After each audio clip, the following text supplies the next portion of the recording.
her name? Allie something? Roma. Like a tomato, like a tomato.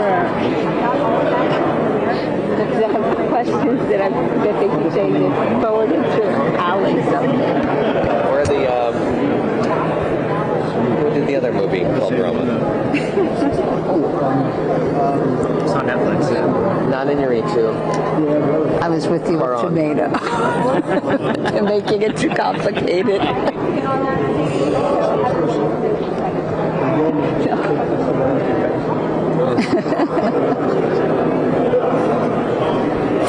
Let me guess, black predominates this year.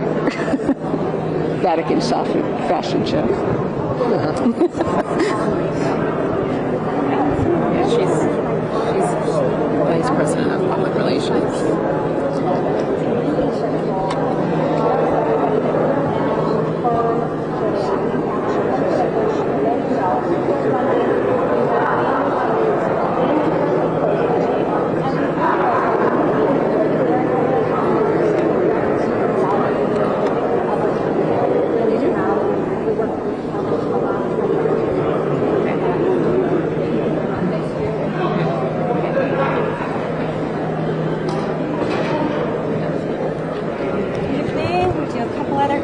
While kids get settled. Does anybody need a Kennedy Center comment? I'll make it, sir.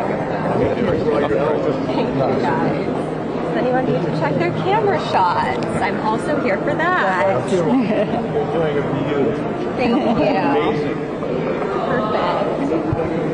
Hi, Ellie. Oh my gosh, I didn't see you on our list. How's the North Lawn without me? I think it's doing pretty good. Miss you guys. Oh, that's great. Okay, let's do something. All right, Roma. Who are you wearing tonight? Oh, this is House of Stevie. We tried her on this morning and she fits. Amazing. You look gorgeous. Now, what are you most excited for tonight? I'm really excited to see the variety of art on this stage this evening. The Kennedy Center is an iconic institution. It represents every fabric of who we are, which is the rainbow. It represents the wide spectrum of art that this country brings, all of the talent that is overwhelming from these honorees, and it's a privilege to have them here tonight at the Kennedy Center.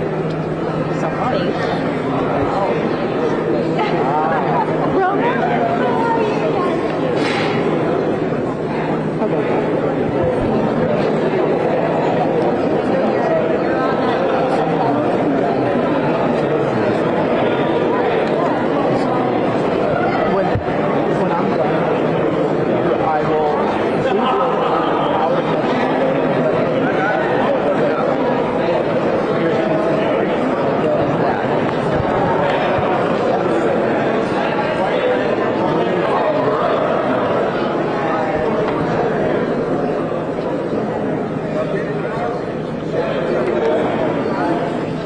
That's for soccer.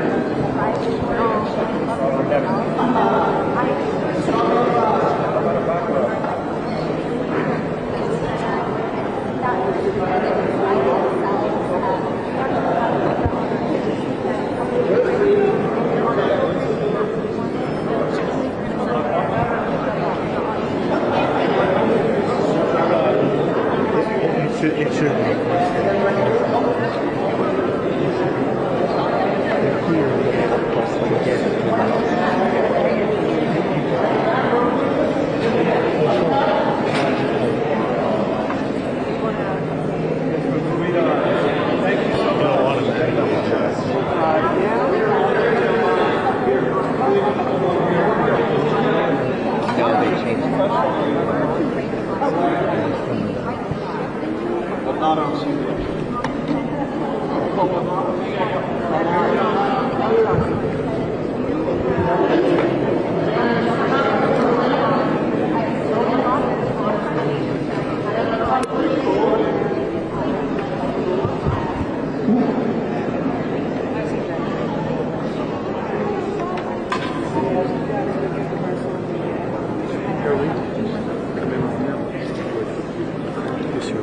Just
together? I know, yes, all together. All together.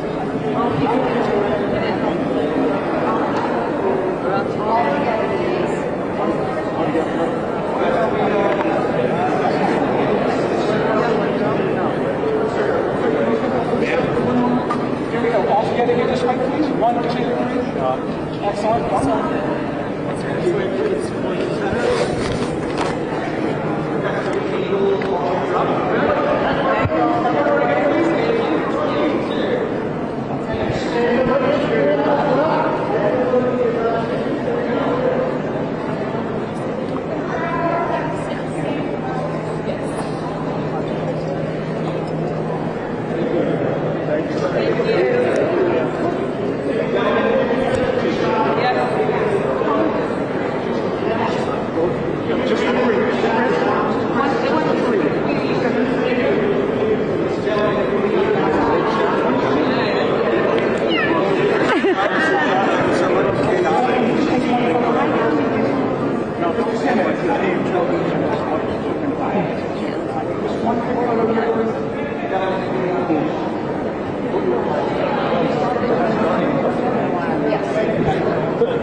Over here, please, AP. Right here. Try to keep them on your right. What's up, man? Right here is good. Right here is good. Yep, perfect. Congratulations, man. Arlene from Reuters. How are you? Talk at the same time? Yes. No, we'll be separate. We'll go one. Well, I'll go and then she'll go. No, I All right, so here we go. PR. Congratulations. What did your name speak? Hi. So what does it mean to be here without Mr. Freeland? What would he say? Well, it's still a celebration, and we can mourn him and celebrate what we've accomplished. I'm really the child of the American dream. We came here with nothing. Our parents were people who fled during World War II and aspired to something great, worked hard, and never expected a handout. And we're the result of that. So it's an honor to be here. And what's the secret to giving the performances that you give that are so iconic? I think you're always trying to please yourself. If you're second guessing the public, you're going to go wrong. It's like a relationship where it falls apart and you say, I thought you wanted me to be like this. So the best thing you can do is be yourself, and if you please yourself, you'll please someone else. Authenticity? That's what authenticity is. Well, you've been critical of President Trump in the past. Some comments that you made about Before you were born, over half a century ago, I sadly Ace Frehley, originally didn't make it. It would have been a great honor, but his daughter Monique and his wife Jeanette are going to be here, and we're going to make sure that, and I spoke with President Trump, he confirmed there's going to be an empty chair beside us in memory of Ace. Speaking of the president, what are your hopes for his hosting duties tonight? Do you think he'll be extra funny? Always going to be great. He's always been in show business, and Shakespeare knew this stuff before you guys did. The whole world's a stage, and we're just all actors. You don't dress like that for no reason. You're aware people are going to be looking at you, and you wear shades because you want people to think you're in a band. Come on. That's it, man. Thank And you. the reason I wear it all the time is because the sun never sets on planet cool. Hi, here from NPR and Reuters. How come your words are too small? See? I know. Look at AP, that's cool, but you need bigger. Well, thank you. You're absolutely... NPR, nobody cares. Oh. Can I quote you that you said that? I need a bigger platform to stand on. Yeah. Tell me, what does this mean to you? You have to speak up. I'm in a band. What does it mean to you to be here, to be with your family? Well, what this is like. Well, we all started before you were born, half a century ago, before cell phones and digital stuff. And we did it the old-fashioned way. You get into a station wagon and you go across America, and like the original politicians, take your platform to the people. And we were never a critics band, but those critics are all dead. What did you tell your wife when you found out you were going to get this award? He said you got to go buy a dress. Or two. You good? You've been a friend of President Trump's for a long time. You've known him from Celebrity Apprentice. What's your take on his job performance? Are you supportive of the way he's handling it? Why do you care? I'd be interested to see what you think. Yeah, but it's all nonsense. It's all clickbait. When I was first starting to vote, there used to be a curtain. I have a record and you vote that I put a year into it, and I'm turning 80 December 20th. So it's been a great year for me. It's been a great year, and this has been a great time. So God couldn't have given me more stuff from a kid from the streets of Brooklyn. I can't believe I was in the White House. Holy mackerel, the White House. Well, congratulations, Ken. Thank you. Congratulations. I'm from Queens. Hopefully you'll still talk to me. No, well, I was from Williamsburg. My brother lives in Queens, and my sister lives in Queens. I was born in Astoria. My daughter lives in Okay, that's where they live, Astoria. So I'm with Reuters. So tell me what this means to you here. I'm just so honored to. I wish my parents were here to see it. And again, we lost our guitarist 5 weeks ago. He had a horrible accident. I wish he was here. It's a dream. It's like almost surreal. Our world is nothing like the Oval Office I was in last night, with the president. And What are you most excited about? you can tell my wife, I have not slept. Last night I finally laid my head down. I slept 9 hours, which was a miracle because I have insomnia. And I couldn't believe today that I was going to be sitting, here and meeting all of you. It's very exciting. It's my heart is beating like a triple. Record coming out on December 19th. Yes. So it was on December 19th. And my birthday's the 20th. I'm turning 80. Is it like this? And although I feel 20 in my brain, but the body's starting to feel 53 years of drumming. But What do you? My son's in drum school. So what do you tell musicians who are young, who are coming up? My father loved big bands, and he put on a Benny Goodman album with Gene Krupa, who was my idol. And I heard Sing, Sing, Sing, and I knew immediately that's what I wanted to be. I wanted to be a drummer, and I worked in a butcher shop, and I bought this old set of drums at $200. They took it out of my pay. I took them home, and I never stopped playing. And I music first. I had no idea of buying a big house and having a lot of money. It's always been about the music and from the heart. Either you got it or you don't. And even if not, just to play an instrument is a God-given gift. I mean, my mom used to say wasted talent. I don't know if you ever saw Bronx Tale, but that's how she was. And my grandmother would cut your hair and get a real job. And my mother would leave him alone, just let him play his drums. So thank God for my mother. I know she's looking down. And you tell new drummers to keep practicing. Yes, keep practicing. I still have a practice pad when I watch TV, and I play along with the commercials and think I'm adding something to the music. So just play and enjoy it, and don't think above it all. Just enjoy the moment, because it goes fast. I mean, I don't believe I'm turning 80 next week, and here I am at the Kennedy Center. So that's my information for drummers. Congratulations. Thank you so much. God bless you. It was good to meet a Brooklyn girl. Hi. How are you doing? Good. Can you tell us a little bit about Ace and who you think around here? We were very close. Ace and I lived near each other. I watched his daughter born, his wife, his godmother, And also for Phil too. it's been a hell of a loss. But I was with him at the end. So were you performing ahead of time? I miss him. I wish Yes, I'm in the tribute for Michael Crawford, and I'll be singing Music of the Night and Phantom of the Opera. What does it mean to you singing such an iconic song here? Very big part of the band. I am on cloud nine. I just can't believe that that I get to be a part of this, and to honor such an icon in all of music. You know, this is so well deserved to have initiated this role. You know, to really formed it. It's just it's in the fabric of our culture. So you know, you hear the music and you hear his interpretation of it, and you know exactly what it is. And so it's an honor to be asked to do and be a part of that. Thank you. Hi. I'm Arlene with Reuters. How are you?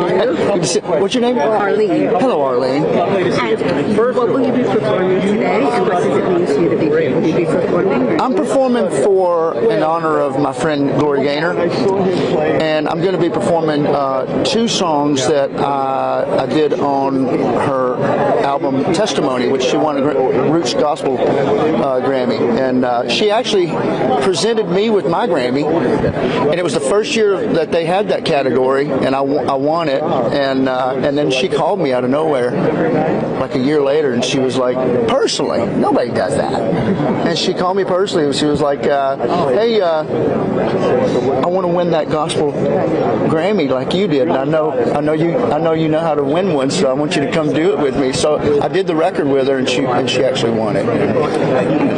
Give me just the refrain, a little bit of what you're going to sing.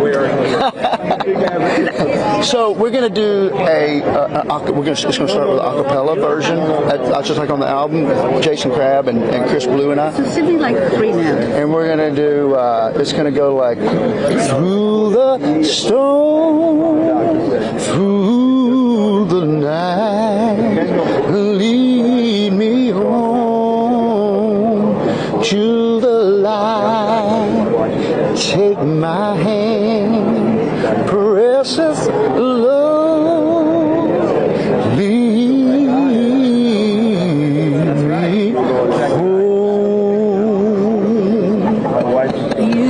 You deserve a second Grammy right now. That is beautiful. Thank you. Absolutely beautiful. Thank She's you. going to love it. She's going to love it. Thank you. It's going to be amazing, man. And it couldn't happen to a more deserving person. She is a beautiful ray of sunshine for all of us who know her. So, well, we women just think of her as strength and power. That's what she is, man. That's what she is.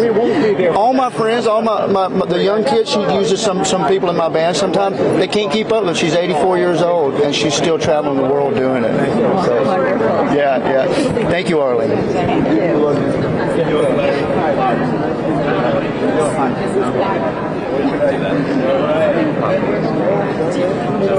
Hi. Hello. I'm Arlene with Reuters. How are you? I'm Chris Blue. Will you be performing today? Yes, ma'am. I'm performing for Gloria Gaynor with Mike Ferris and Jason Crabb, 2 gospel goats and legends in their own right, and I'm honored to be here. That's wonderful. What are you performing? What will I be performing? I'm performing a song called Precious Lord, Take My Hand.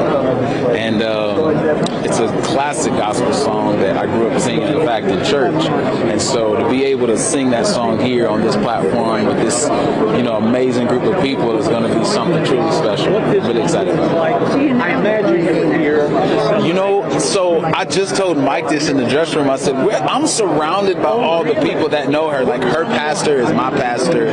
The label that she did her gospel record on is my label. So I'm surrounded by everybody that knows and loves her and people that she loves. I haven't had the privilege of meeting her yet. So tonight's the night. I'm excited. I cannot wait to meet her. It's going to be cool. And is that your beautiful wife? This is my beautiful wife behind me. Come on in here, girl. I know it. Join it from back there.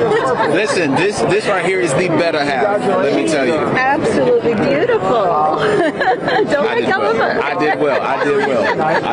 I married way up. Way. That's the trick. That's right. Give me your name. My name is Chris Blue, like the color blue. And where are you from? So I'm from Tennessee. I'm from Knoxville, Tennessee. Yes. One of our cameramen's from Tennessee. Oh yeah? Yeah, he lost the accent though. Good old Rocky Top. You can't beat Rocky Top. It's a great accent. It is a great accent. Thank you. Thank you. Thank you Have fun guys. tonight. Thank y'all. Thank you. What did it mean for you to get the call to do this performance? Did they call? Who hit you up? Who, like, how did you know you were going to be doing this? Man, so it was crazy. I was at work, you know, so I'm a worship pastor at my church, and I was just hanging out with my family, work, and then I got the call, and I kind of froze up. From who? Because I couldn't believe it was somebody from our team, and so I was just like, wait a minute, wait, what? I have the what? I hung up the phone because I didn't think they were serious. They called back and said, no, listen, this is not a joke, it's real, and so get ready. Here we are. You ready? Absolutely. Absolutely. Yes, sir. Without a doubt. Thank you so much. Thank you. This is a historical night. It's a new training center, a new host, a new everything. How does it feel to be part of this induction year? Well, as I've never been here before, so it's very, very exciting, and it sounds as though it has great things ahead. So I wish I could still sing as strongly, because I'd love to come back here and perform. I could come back and sing something more quiet. The last thing is, when you first saw the book, you were panicking. No one came from the thoughts of how you would play it all. Well, initially, I thought when Andrew said, he said that it's going to get Michael, we must do Canterbury Opera together. And I said, not foolishly, yes, Andrew, I'd love to. And I thought he was thinking of me for the part of Raoul. And I had no idea. So I studied Nelson Eddy's version of the Phantom of the Opera and studied Raoul for about 6 or 7 months until Andrew called me in. And I said, well, Andrew, I said, you got your Raoul? And he said, yes, we got it yesterday. He said, I want you for the Phantom. And I said, the old one, the ugly one. And it took off from there. It was brilliant. I'm so glad. Hi guys. Harley from How's it Reuters, going? how are you? All right, go. And you brought a Come beautiful back. date. I certainly have. This is my daughter Faith. Hi, Faye. Thank you for being here with us. What does it mean for Dad to be here? I don't know. See, it really doesn't know.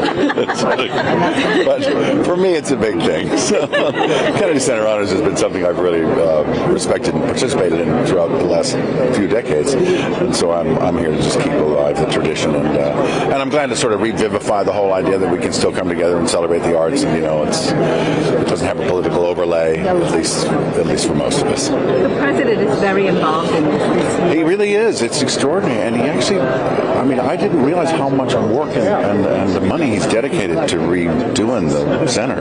It's amazing. I mean, the word is that it was pretty much falling down. I mean, I remember here the last time with Jerry Herman, I was like, looking pretty shaky. And it was not a good thing. So I mean, I'm really excited about it. Yeah, I thought so. I wanted to say hi to Michael myself. Hey.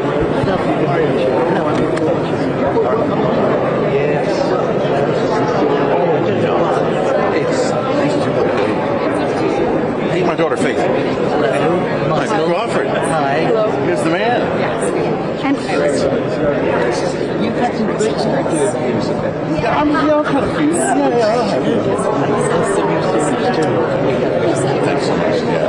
well, you know. And Michael. Go ahead and say it. We're with Reuters. I'm with Reuters. Hi. Can you also talk to me about what it means to be here? Congratulations. Thank you. It means I'm speechless. It's so humbling.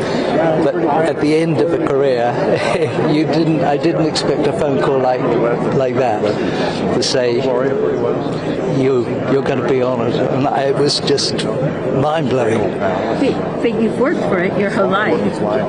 But you don't think about that. I think we go to do, and we all go to do and do our job the best we can, and you don't do it for reward. The reward is having full houses there. That's the excitement, and to have gone with Phantom to have such audiences in England and then in New York, and then in LA we went to. It was amazing to see people sleeping outside before waiting for tickets, and you dream of stuff like that. What does it mean that your music, that your performance, that your show is so iconic on both sides? But, well, I say before, I started studying American film, unknowingly study, but from when I was about 7 years of age, seeing Buster Keaton and Harold Lloyd, and watching the truthfulness of their comedy. It was dramatic. What they did was dramatic, and you saw them fall, and Laurel and Hardy. But it's brilliantly done. It's absolutely brilliantly done, and you keep that inside you, and you analyze it, and the further you move on your career, to then work with Gene Kelly and me to work with him for months on end on Hello Dolly. I learned a discipline growing up. I learned to be brave.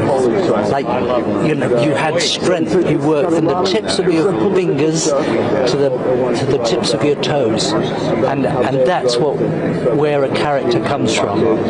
And that applied to the Phantom. So I made it hurt every night. It hurts to use the entire. It's athletic. And hopefully that gets through to an audience. What would you tell young artists coming up now? What would you tell young artists? Has it changed? To watch people like that and feel the truth when you're performing a part. Live it for those few minutes that you're playing it, or those few hours that you're playing it. Live those moments, live that life of the lyric that you're singing. Live it, understand. Brilliant lyrics by Sondheim. They should make you weep when you sing. They're amazing, and it's all American. So I owe you a great deal. Thank you very much. Thank you very much. Thank you. All being interested Grandma, how are you, Johnny? Johnny, how are you? Oh, yeah. We met on the red carpet of the Golden Globes. Look, President Trump is hosting tonight. It's kind of different. What do you think? Three of them.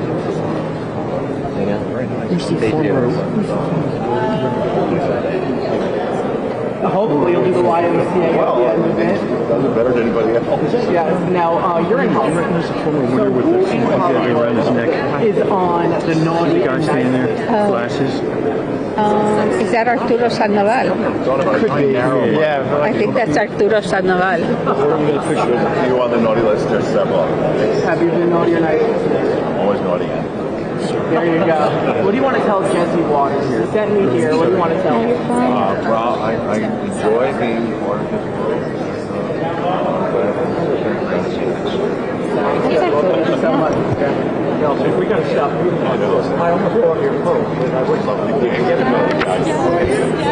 You are here. She gets to. Hang one right here. You don't mind?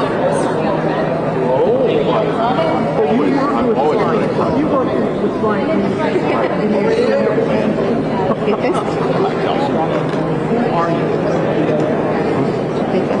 Yeah. Who's here? Shoes. Thank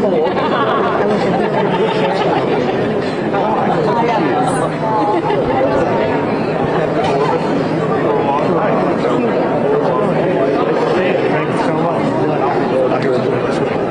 So, when you read or saw the video of the president having this new outdoor sound system at the White House, and he blasts Phantom of the Opera on Fridays right now at the White House, what was your reaction when you can hear it all the way out into the park? I rang everyone I knew and said, watch the news, watch the news. It was on the news in England. of the recording that we made, and you could hear, and it was mind-blowing. I mean, it's not something you would ever think would happen to you. That the President of the United States was playing your music, and it was on the news coming out of the White House. So extraordinary. So it's, I really appreciate having him appreciate the music. Now, when you spent a lot of time with him the last few days, what's your take on how he's leading the country? Are you supportive of the job he's doing? I've no idea. I'm not here politically. I'm here as an artist, and I love the Kennedy Center. Has always done a good job, and it's been an institution which I hope now is continue, and so much more investment we hear is going into it. So it'll be even better. Yeah. The pandemic took a toll on Broadway, as you know, and just live theater. What needs to be done to bring it back and put more bodies in the seats? Well, I think COVID was the turning point, so who knows? It's the same all over the world. It's taking a long time for people to come back, to want to travel a certain amount of distance to go to the theatre. So it's been very damaging. I haven't worked since COVID. There's not the same demand for larger shows, large musicals. Disney are still doing stuff, and that's admirable. And there's a great new show called Paddington Bear in London. Arturo. Hi. How you doing? How you doing? How are you? Arlene from Reuters. Hi, how are you?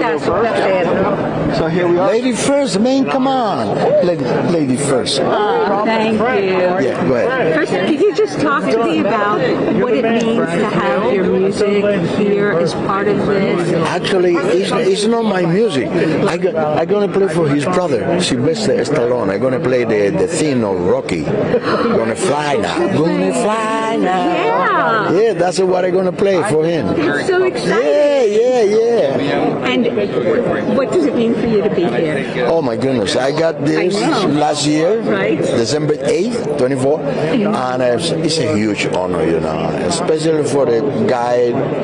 I came from the countryside of the island of Cuba, and I was a kind of a hopeless kid, and when I get to this country, God opened so many doors for me, and I'm so grateful to the U.S. I love this country like nobody. I'm going to talk to you. I'm Cuban.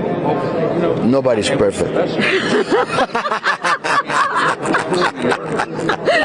My father's from Caracas, my mother's from La Habana. Wow, we grew up in Artemisa, a little village in Pinal del Rio, and my father was a car mechanic, and we were so poor, and then the music saved my life, and I did one album in Cuba. Since I'm in the U.S., I did 49, 30 nominations, 11 Grammys. So he's always liked art. Kennedy Center Honor and Presidential Medal of Freedom. When you look at the Cubans today, the ones who are coming over now, I cry. The people are starving, struggling, and hopeless, which is the bottom. When you feel completely hopeless, you hit the bottom, and it's horrible. So it's 67 years of dictatorship, with no freedom, with no respect or any human right, with no election, with no nothing. The whole cities are full of garbage, tons of garbage all over, and it's a lot of virus in the country. A lot of people are dying in the daily. Unbelievable. It's something so horrible. It's one of my biggest dreams to see Cuba free again. And what his music and what has the United States opened? ¿Qué puertas se abrieron en los Estados Unidos? Everything. Everything. I just get here. I start teaching in the university in Florida. I have to making records. I got all kind of recognition. I wrote a lot of score for movies. I wrote the last 2 scores for Clint Eastwood, The Mule and Richard Jewell. I cannot ask anything else from God, because I think I've been so so blessed, extremely blessed. And my family, my son here with me is very successful graphic artist. By the way, he just flew today from Miami from the Art Basel. He got his own place in Art Basel for many years, and I cannot be more happy. I celebrated 50th anniversary, wedding anniversary with my wife. I'm blessed all the way. Thank you so much. Thank you. Okay, sir. Yes, sir. All right. How are you? Good. How you doing? Congratulations. Associated. Just associated. Christmas is coming. Has President Trump been naughty or nice to you? Well, I care about America being strong and being able to protect ourselves, and we need to find more ways to get more wealth to the middle class and blue-collar people, and I think we're doing things now in America to hopefully create jobs and get more wealth to the lower half of our community. Have you been naughty or nice this year? Thank you. Frank, how are you? One more thing at the FIFA. You've been nice this year? She is the best person. What'd you say? I was just asking you about the FIFA event that you were at. Trump said there may need to be a name change for the NFL because of football. What do you think of that whole thing? American football. I'm going to let the experts deal with that. Football to me is American football. Get on the other. Thank you.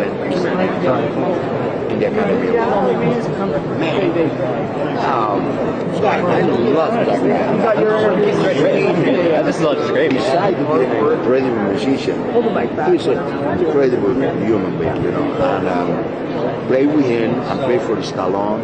We share something in common because we smoke cigar, the same kind of cigar, Arturo Fuente from Dominica. He's very close to Carlito Fuente. And Carlito's my best friend ever. No, we're kind of. I know. Everybody's mics are kind of. It's okay. No, sir. No. Really? No, because I don't want to help the dictatorship in any form, in anything. Besides that, you cannot compare. Arturo Fuente cigar, the very best in the world. They have no competition. No competition. And Carlito is very close to Sylvester Stallone. And I met him 2 or 3 times together with Carlito in those events, the cigar event.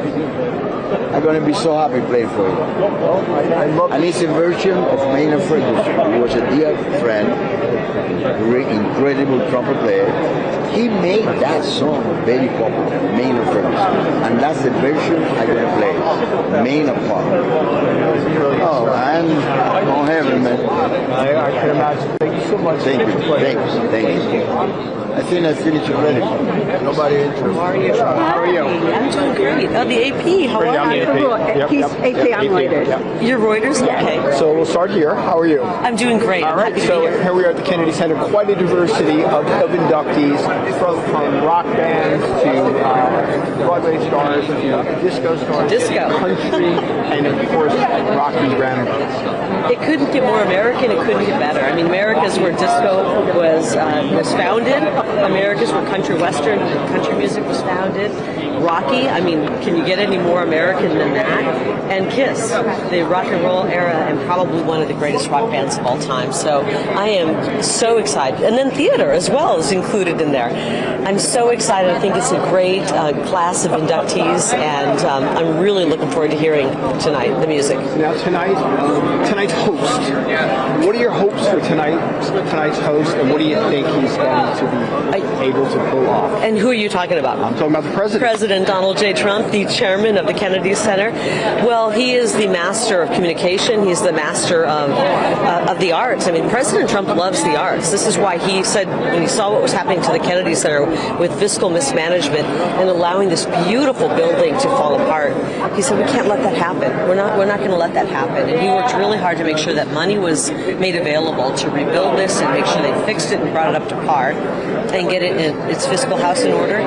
So I think tonight we're going to see an incredible statesman and an incredible showman at the same time on stage. And then my last question is, obviously, at the very beginning of this, there was a change in programming in what was considered, say, family-friendly or family whatever. What are your thoughts on, as we move forward now, to how that adjusts and the type of content that does come to the Kennedy Center. I'm not sure what you're referring to. What I'm saying is that like there was some stuff that was no longer acceptable at the Kennedy Well, Center. I mean, nobody is into garbage, DEI, LGBTQ+, all that stuff. Nobody wants that woke stuff. It's not entertaining. You want to see how the movie industry's been ruined in Hollywood by pushing and forcing down our throats this woke garbage. And the Kennedy Center said, we're going to bring in amazing art. I know that people in the media are shaking their heads and shocked by this, but I'm telling you, the American people don't want it. And I know Reuters is offended that I just said that. And Reuters doesn't, they want the woke garbage, but we want arts that are just entertaining and not trying to force an agenda down our throats. And so I'm looking forward to it. But there's something probably in between those two that is acceptable. We don't want woke garbage. We want entertainment, arts, beauty. Okay, thank you. Do you like woke garbage, PC, woke garbage? I think that's up to the beholder to understand what it is. You're right. Beauty's in the eyes of the beholder, right? And you can tell by the amount of money that Hollywood is losing at such a rapid pace. They're crumbling right now, that nobody wants the woke garbage. And so thank God Ambassador Grinnell came in and said, we're not going to do that. We're going to push through the great arts, and I think we're going to see that tonight. The class of inductees are not woke. They're not about LGBTQ+, i.e., DEI, none of the alphabet stuff. They're just about entertaining the audiences and being excellent at the craft. Do you disagree with that? I don't disagree with that, but I disagree by just saying that someone's LGBTQ, that would mean that's not acceptable. Are you kidding? The arts, LGBTQ, there's a lot of people who are that. But it used to be that there was just entertainment. It wasn't political. It wasn't trying to shove an agenda down our throats. And I know that the AP and Reuters, I can just see Reuters, she's over here practically crying her eyes out because I'm saying all of this. But the fact is, the American people are the consumers of this, and they want to be entertained. They don't want to have a political agenda push at them. They don't want LGBTQ+, trans, DEI. They don't want that garbage. They want to sit when they spend their money and be entertained. And we haven't had that for the past several years. And I think Hollywood will come back when they realize that. So I'm looking forward to tonight. There's nothing PC about Kiss. They just put out great rock and roll. Nothing PC about disco. They put out great music. Nothing PC about George Strait. He put out the greatest country music ever. And I think this is just an incredible evening where everyone's welcome. Everyone's coming together. We get to put aside our differences. We get to let our mind be free of any political differences we have and just enjoy the arts. I'm looking forward to it. Thank you. Thank you. Hey, Chris. Hi, how are you? How are you? Nice to see you. Good, nice to see you. So, where are you from? I'm from Shutterstock Video. So you're gonna see tons of lawmakers, tons of politicians tonight.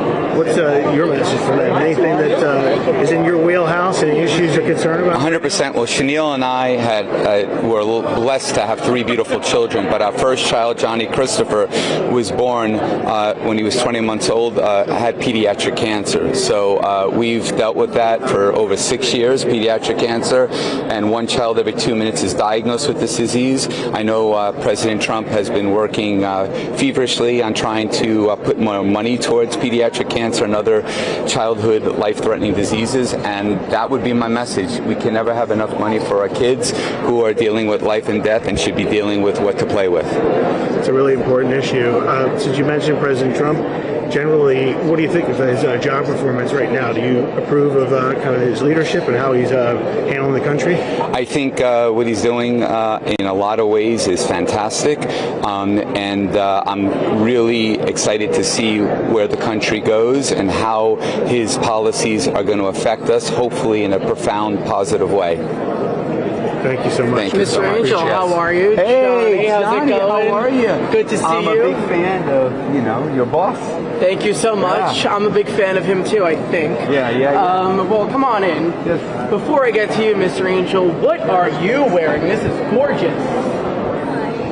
Philip Klein. And who are you wearing? Well, this is actually my costume shop made this for me, and this is based in all of my tattoos that I have. Jesse Waters, I can get you one. You can do all of your tattoos. Oh, you don't have tattoos, Jesse, but we can get some. Have me on your show, Jesse. What are we waiting for? I'll do some magic for you. Can you make him disappear? For enough money, anything is possible. And then you can take the slot, but I don't think you can fill his shoes because I can't feel Paul Stanley shoes. Look at those shoes. Look at those shoes. How are you? John Curtis. All right. We spoke in our Thank you studio. so much. AP. Yeah. How are you? Congratulations. Thank you. How does this feel? It feels like a dream. It's incredible. It's a dream come true. And because, as I said before, I've seen the people who have gone on before me. I've admired their talent, and to be counted among them is absolutely incredible. And I'm just floored. Yeah. Thank you. Thank you. Congratulations. Thank you. What Thank does you. this mean to you? It means to me that, can I say I've arrived? Yeah, I think I've arrived. I think you've already arrived. Yeah, well, I mean, but to be recognized in this way is like the pinnacle. And I'm so incredibly happy and honored and excited. And yeah, it's great. Congratulations. Thank you. Thank you. Thank you. Hi, Gloria. Hi.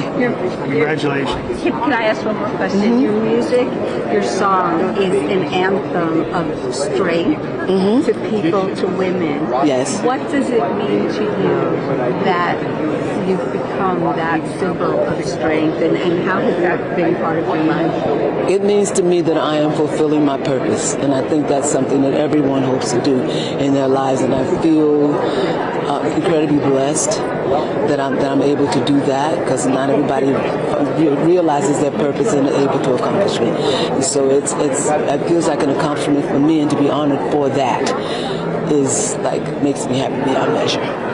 Giving people hope. Yes, absolutely. Laura, I'll see you on the So, Gloria, I read many reports about since 2023, you've donated a lot to Republicans. I was wondering why you support the Republicans. I support people who help people, period. I don't care. I don't care about that. Thank you.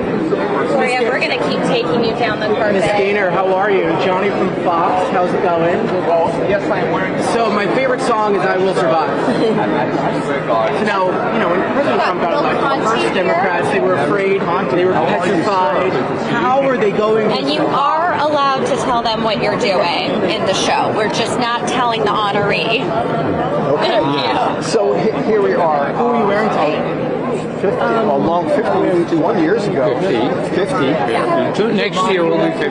Yeah, okay. Here a little "I Will Survive."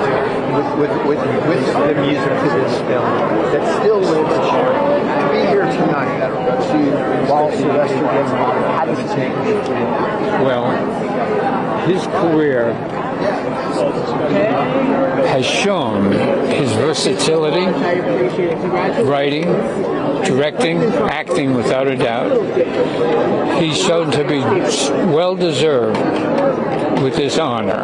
And for me to be here, of course, after 50 years and still, not only still be alive, a lot of people from the early Rocky movie are not with us.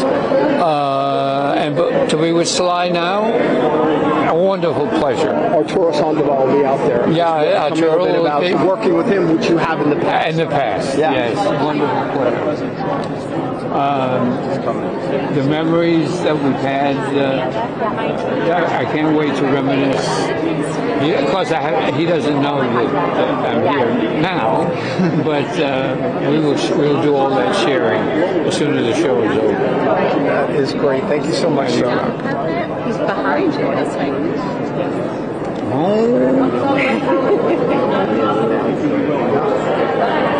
I'm going to run into him. I'm going to run. Keep it surprised. Secretary Burgum.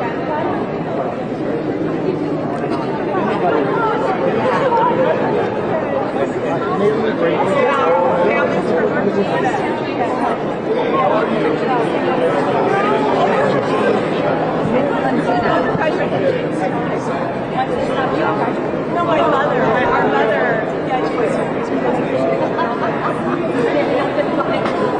Secretary Burgum. How are you, Johnny? Good. Good to see you, man. Good to see you. How's it going? It's going great. We were just having a little North Dakota moment there because his slides, way all over the prototype. They just all grew up in small towns over Mr. Stallone. Mr. Stallone.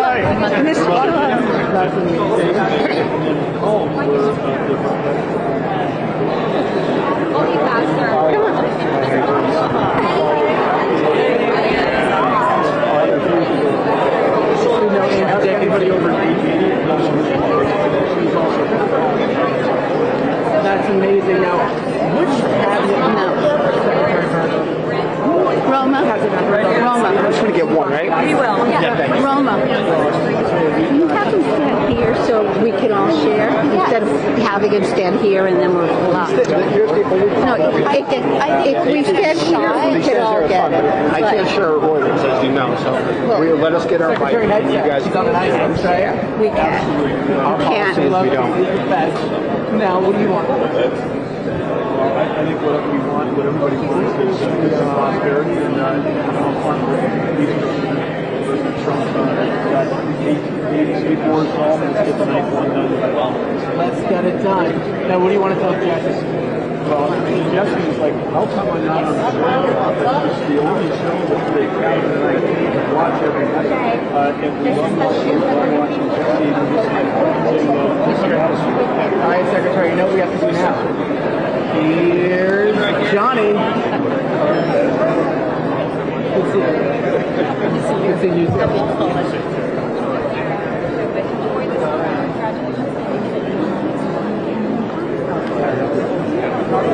Stallone. Mr. Stallone. Mr. Stallone, can you tell us, Mr. Stallone, congrats. Congrats. How does this feel? Yeah, AP. How does this feel for you to be here tonight, man? How does it feel? How does it feel? Well, you know, it's kind of like being in the eye of a hurricane. You're not sure yet until you're able to analyze it. Like, this is an amazing event, but when you're caught up in the middle of it, it's hard to take it in until the next day. You know what I mean? But I'm incredibly humbled by it. It's been quite a journey, what it took for you to make that film after as a struggling actor and all the things you had to do. To be here today, looking back on that struggle in making Rocky, how do you feel? Well, it's interesting you say that because I've never been goal-oriented, ever. And a lot of people are shocked when I say that because you just do what you do. And I thought the one thing I have in common with 99% of the world, we're all underdogs. I mean, we all start out as underdogs. And we persevere and hopefully we kind of attain our vision. But that's the one thing that really, I think, was the key to Rocky, is that you didn't have to be a white collar, blue collar. Everyone related to the struggle. It's particularly American, isn't it? We say that, but it is American. It really is, because we came in fighting. Let's face it. You know, since the Pilgrims landed here, it's been an uphill battle. So yeah, we're very relatable to struggle. The film captures that fight, which I think is part of its. I know, but it wasn't like an obvious ploy. It just happened. You know. Thank you guys. Appreciate it. The president, Mr. Stallone, the president had such, is so,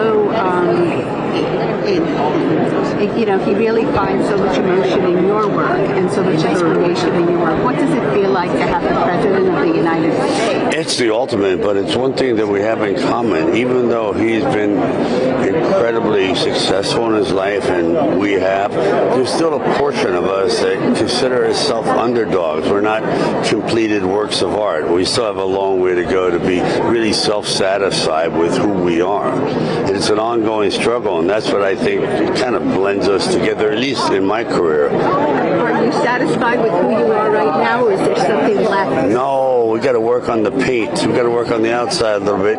Yeah, I am to a point, but the satisfaction comes in the admiration of others. If you're admired, then you should be sort of satisfied with yourself.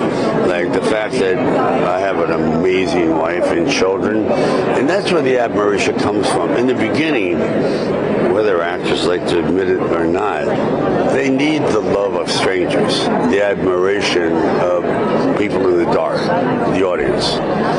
But as you grow older, you realize you need the ones that have been with you throughout the struggle. And the audience, though valuable, they come second. What did you tell your wife when you won this award? Oh, I told her how much I loved her and that she's my award. Thank you. Last question. We're going to go back to you. Last question. Describe President Trump as the second George Washington after the election. Yeah. How do you feel now? Do you still feel that way? Yeah, I do. I think he's an extraordinary man. This is the toughest job in the world, and it's really easy for people to be critical, and I get it. I mean, you are, because we're dealing with tremendous confrontation around the world. But I still, and I said it last night, I think he's an extraordinary human being. The one thing that people don't realize, and I've known him for 30 years, he's very, very gracious. Like, he'll remember your kids' names. He'll call, like, during a serious situation. He goes, oh, how's your mother? How's she doing? You know, little things. And no one knows about that. That's why the fellow I know is quite different than the way he's reported about. But I like the man a lot. And you spent some time with J.D. Vance at that reception. Yeah. Do you think he would be a good person to succeed the movement that Trump has started politically? Oh, without a doubt. I mean, he's really an elegant man. His wife's amazing. Kind of like my wife over here. Come here, beautiful. Come on, my love. Yeah, I found him to be very elegant in his demeanor. He was quite humbling. Not humbling, but he was quite generous in his words to me and to my family when he didn't have to be. I didn't expect it. So there's something about when you look at a man eye to eye, and just you can feel it, whether they're real or whether they're trying to be posturing for a different idea. But he's authentic. I mean, look at the book he wrote. Talk about humble beginnings. All right, guys, thank you. Are you okay? This way? Are you okay? Because some fans are concerned about you when they saw the video of you with the king. No, How are you I'll doing? tell you, because I've had 8 back operations. I have 1 more going, and it adds up, you know. It's just, oh, you again. Thank you so much. Blessing offer.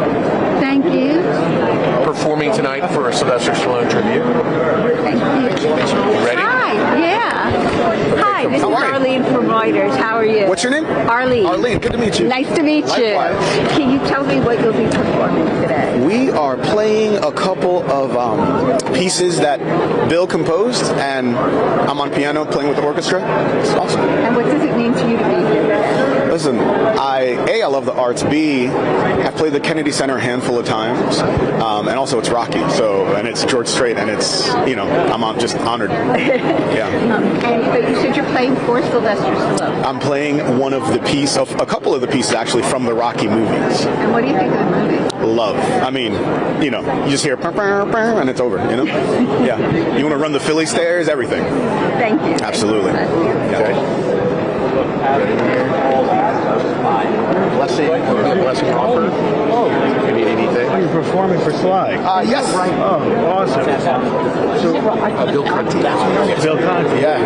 Tell us Carrie about Milwaukee, she's performing this evening in the Michael Crawford segment, if you'd like to see. After all these Tell me what it means to be here. Obviously, it's the star, but from your perspective, because you're young. Well, I'm actually singing from Hello Generation to generation. So we're honoring Michael Crawford, and I'm just, this is an opportunity of a lifetime. And I'm so thankful to be here to celebrate him and his lifetime, his legacy, his career. And he really paved the way for those of us who came after him and got to do musical theater on Broadway and in New York. And so it's very full circle. I'm really, really thankful. And I'm excited to sing it to him as well. Really, it's going to be amazing. How did you get the call?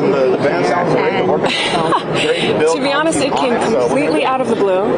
I wasn't expecting it, and someone just reached out and asked if I would be a part of it. And I've obviously been aware of the Kennedy Center and all the amazing work that they've done, and especially, you know, recently what the changes, and so it's just really kind of divinely put me in this position to be able to do what I love on a stage that is just so beautiful and is so known, honoring a man who has paved the way for so many of us. So this is a uniquely American honor. Yeah. And I'm just saying I'm honored because, you know, that it's in the United States. Yes. Yes. What does that part of it? more than I could ever say. And I am so much of my life's work is bringing art and country together. And, I feel very grateful that I live in a place where I get to follow my dreams and do what I love. And so it's been, it's just incredible to be here this year. And so I don't take that lightly, and I'm really honored to be at the honors. That's for sure. Thank you. Thank you.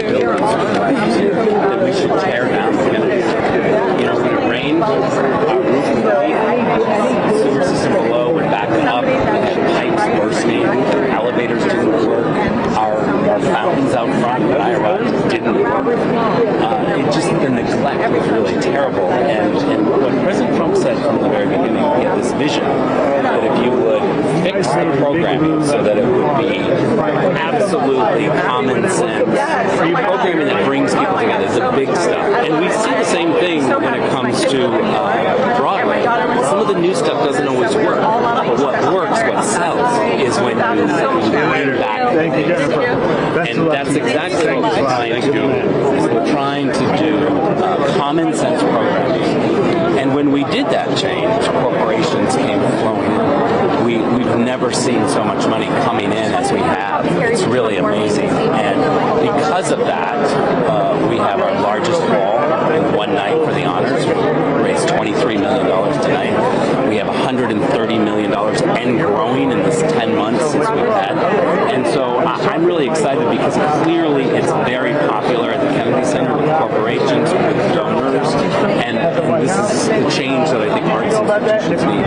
You mentioned two problems. One is the very serious one. The second one is programming, which could be deemed arbitrary Well, no, it's actually not, because here's what I did. I didn't cancel a single thing when I came here. I made a rule, and I said when you combine ticket sales and you look at donors and you look at corporations, you got to get to zero. You got to have a revenue neutral model. Arts institutions across this country are struggling with ticket sales, donors, and corporations. And the reason why is because it's too fringe. The broad public. Now, some of that is in the post-COVID world, Netflix and competition. But the reality is that what the Kennedy Center has now taught every arts institution across this country is if you fix your programming to a broad base, to do things like Les Mis, to do things like Chicago, to Stuttgart Ballet, Vienna, corporations are rolling in with that money that is desperately across the country.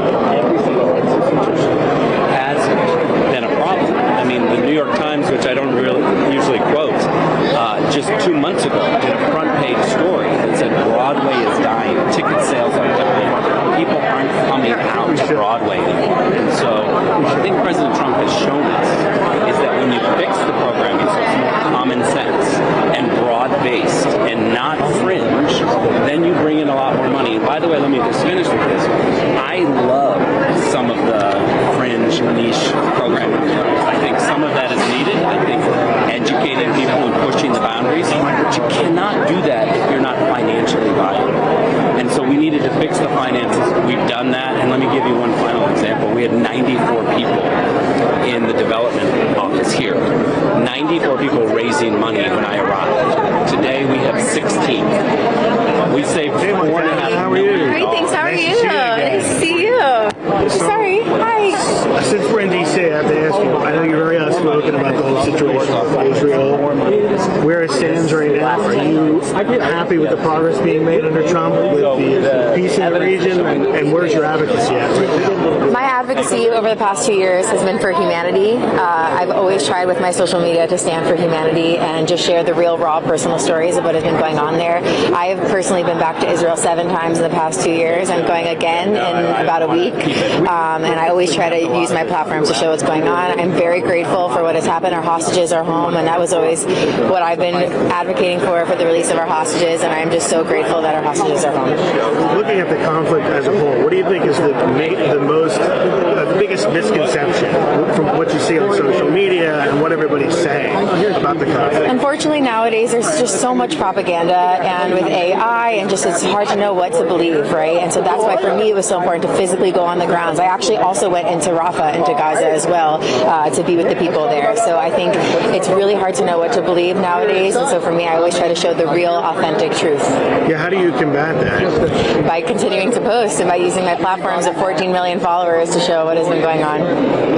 Thank you, Martina. Absolutely. Thank you. I appreciate you. Thank you so much. Thank you. It thrills my heart to know that they are honoring her tonight. Nobody, in my opinion, deserves it any more than her. She's absolutely beautiful. Everybody needs to know her as a person. I wish everybody could just sit down and have tea with her or coffee. She's amazing. Well, she certainly added to the canon one of the most inspirational musical numbers of our time. I Will Survive. Absolutely. And, she speaks for a lot of people, and she is the forerunner. She has done so many great things. I remember when the digital music first came out and the artists weren't really being compensated the way she went and advocated for so many people. She's that type of person, not just for herself, but for everybody else. And if you know her, this night is really special. I mean, it'll bring a lot of tears, I think, because she's that type of woman. And so I'm excited, especially in a place like this, the Kennedy Center, and what a great place, and what a great night. So thanks to everyone that made this possible. You have fun out there tonight. I'm going to give it everything I got. All right, man. Thank you. Thank you. I appreciate it so much. Thank you. Hi, I'm Arlene with Reuters. Hi, how are you? Good. You'll be performing for Gloria Gaynor. I am. What will you be performing? I'm going to do it. So she did a gospel record that she actually won a Grammy for, and I got to be a part of that record. We did a couple of numbers together, and also we wrote a song together. And so I got to know her. She was, of course, she lives in New York. I was playing Carnegie Hall, and we started on Twitter just talking back and forth, and she said, I think I'm going to come out. And so here's what I did. I let her know that I was going to be there, and I'd love for her to come out. And she came out and she said, I've never played Carnegie Hall before. It was a bucket list. I'm like, yeah. So we became friends. We talked. We got, and so anyway, this record, I'm going to be doing a gospel number that we did on there, Precious Lord, Take My Hand, and then we're going to do a song that she wrote that we're excited about. I'll just come out and sing a little bit of that, talking about Jesus. Can you give me just one line that you're going to sing? Oh, sing a little line?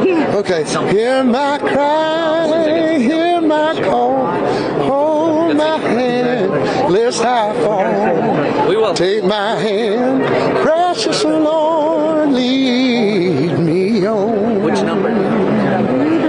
Thank you so much.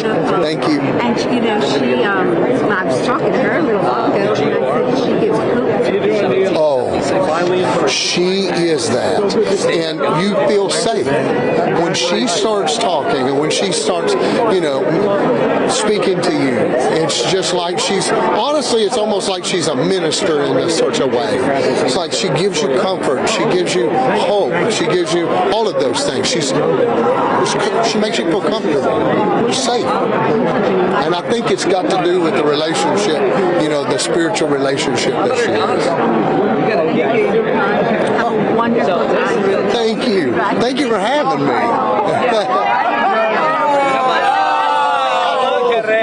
Who are you wearing? Oh, I'm wearing Remac. There's no one else to wear other than Remac, my friend. But let me tell you something. Tonight is all about America. Tonight is all about President Trump bringing together the best talent and bringing us all together and recognizing that music is something that has a commonality. And we all love it. We all enjoy it. And this is about the energy that the president brings to America. God bless him and God bless his country. And you have a great singing voice. I am tone deaf, Johnny, and you know it. Okay, but my hero is singing tonight.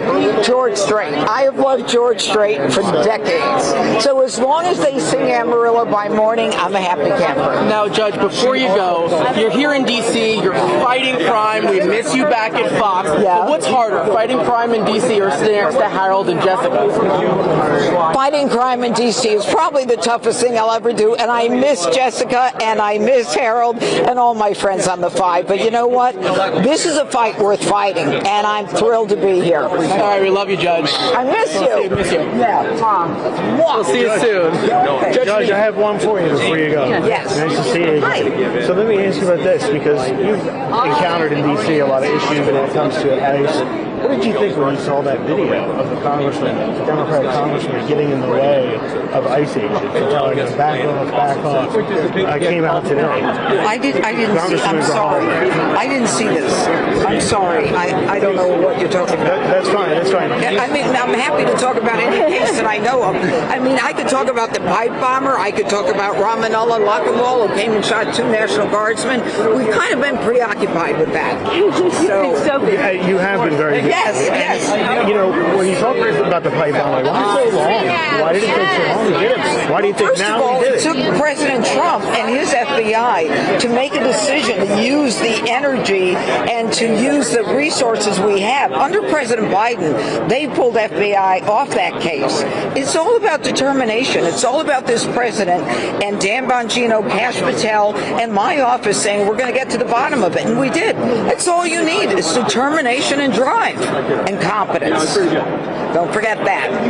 Take care. Thank you. Hi, this is Jason Crabb. Hi, how are you? This is Shelley. Hi, Shelley. How are you? 2-time Grammy winner. Oh, thank you. So it's an honor. How are you? Oh, I'm so excited. He's doing Gloria Gaynor tonight. Oh, sure. I don't want to get in your way. Hey, Brett. How you doing? Very good. Good to see you. Good to see you. So much. I don't think we've ever met, you guys. Hi, Johnny. Nice to meet Nice you. to meet you. Come over here. I'll grab you. How's it going? Good to see you. Thank you for all you did, my friend. How we doing? Yeah. He has one especially for you. Oh, good. Yeah, we prepared for this. Oh, wow. So I'll start with you, Amy. Amy, who are you wearing? You look gorgeous.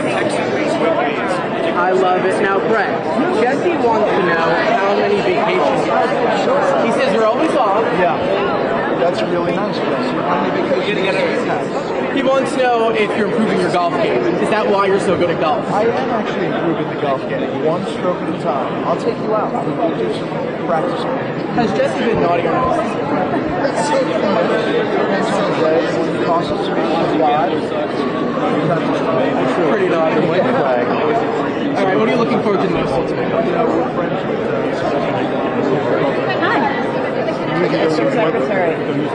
How are you? Hi. Hey, guys. Hey, how's it going, sir? Great fun. This is so much fun tonight. Hi, how are you? Of course, no, my wife is on the board, so I'm a +1. That's the way it works. All right, so now, What do you know about tonight's inductees? Quite a range of talent. Well, last night at the State Department, each of the honorees spoke for 5 minutes about their lives, and it was so moving and so personal, and it really created such an amazing setup for tonight's event. So we're really, really excited. well, thank you so much. And Allison, what are you looking most forward to? I'm most looking forward to President Trump emceeing tonight. I think it'll be great. It'll be so fun. How entertaining do you think he's going to be? I mean, it's a tough task. Oh, this president, he is so relaxed in front of these cameras, as you know, and he's so funny. I can't wait for tonight. It'll be so fun. Do you think we'll get Thanks. him to sit? I don't know about that. You might get him to dance, though. You might get him to dance. Secretary Letnick. Yeah, hi, How are you? How you doing? Great. Nice to see you. Nice to see you. Good to so, see you. Let's talk about tonight and the transformation of the Kennedy Center. What sticks out to you the most in terms of the transition that you're pleased with right now? Well, we know the Kennedy Center, when the president was inaugurated, was in tough shape. Right, it had financial difficulties. They were paying their staff out of debt, and the president came right in, and he loves to fix things. You know, he loves that. So he painted the columns a different color. He's going to make this building so gorgeous. We got $250 million in the big, beautiful bill for this building. I can't wait to how glorious it's going to be. Now, let me ask you about this. We have a huge Supreme Court case right now on tariffs. If that were actually to be overturned, Trump's emergency power, what implications would that have for the economy and for the country right now? So I sat through that case. We are going to win that case, right? We're going to win it either 5-4 or 6-3. And the Supreme Court understands how devastating it would be for this country if they didn't stand up for the president's power to protect and defend our economy and our country. So I think we're going to win. You heard it here. We're going to win that case. Thanks. Secretary Lutnick, how's it going? Johnny from Jesse Waters Show. Nice to see you. Have we done any trade deals today? None today. You know, this weekend is Kennedy Honors, and I'm a +1. My wife's on the board of the Kennedy Center, so I'm here to support her. Oh, so you're the big guest tonight. So you know, Christmas season's here. Which cabinet member would you? Christmas season's here. Which cabinet member would you say is on the naughty list and who's on the nice list? Yeah. You know, I love this cabinet. They are the most fun. They are the most amusing, like a family. But Secretary Rubio is the funniest member of this cabinet by far. He cracks me up the most. So he is definitely the joy of the cabinet. He's on the nice list. Who's on the naughty list? Are you? You know what? You have to ask her that. But you know, we are such a tight cabinet, and so such a great team. I love being part of it. It's really fantastic. Who are you looking forward to seeing the most tonight? Oh, I don't know what the guests are. I mean, I think the key to tonight is we're going to see who performs. It's going to be Hi. We can't wait. I'm Arlene. I'm from Reuters. How are you? I'm very well tonight. Very excited to be here. And you will be performing? I will be performing. I am honoring Gloria Gaynor, who I'm excited, so excited to honor her. Well, excited to be here for all the honorees, actually. But years ago, Gloria Gaynor had a radio show with the BB Radio 2, and she was the host. She left, and they offered me Gloria's radio show, and I couldn't believe that I was meeting with her, talking with her about the radio show, and just a tremendous talent. And I Will Survive is the theme song for so many people's lives. You know, we're going to make it. We'll be good. So it's an honor to be here. Thank you. Thank you. You know, he started with the columns outside. He's raised $250 million in the big, beautiful bill to make this building. Who that is too. A different height. They have a height challenge. They're up by like 2 feet. There's a couple. 6'5". It's like Brad and the most glorious thing you've ever seen. So this president is arts and sports. And so he's so cold. This building is crazy. So you know, his front right just doesn't work. Now he's going to make it. Tell me what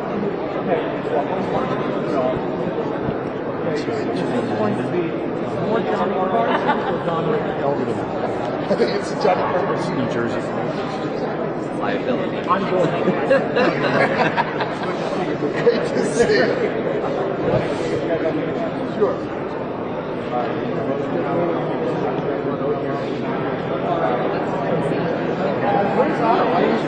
She'll be down here. She'll show up. When does it start? 6:30? Neil, you got a second? Sure. Come on over. Right here is good. All right. How are you? I'm John. John McVeigh. Thank you. All right. So here we are. I'm assuming you're here. Hey, Alina. How you doing? Introduce yourself real quick.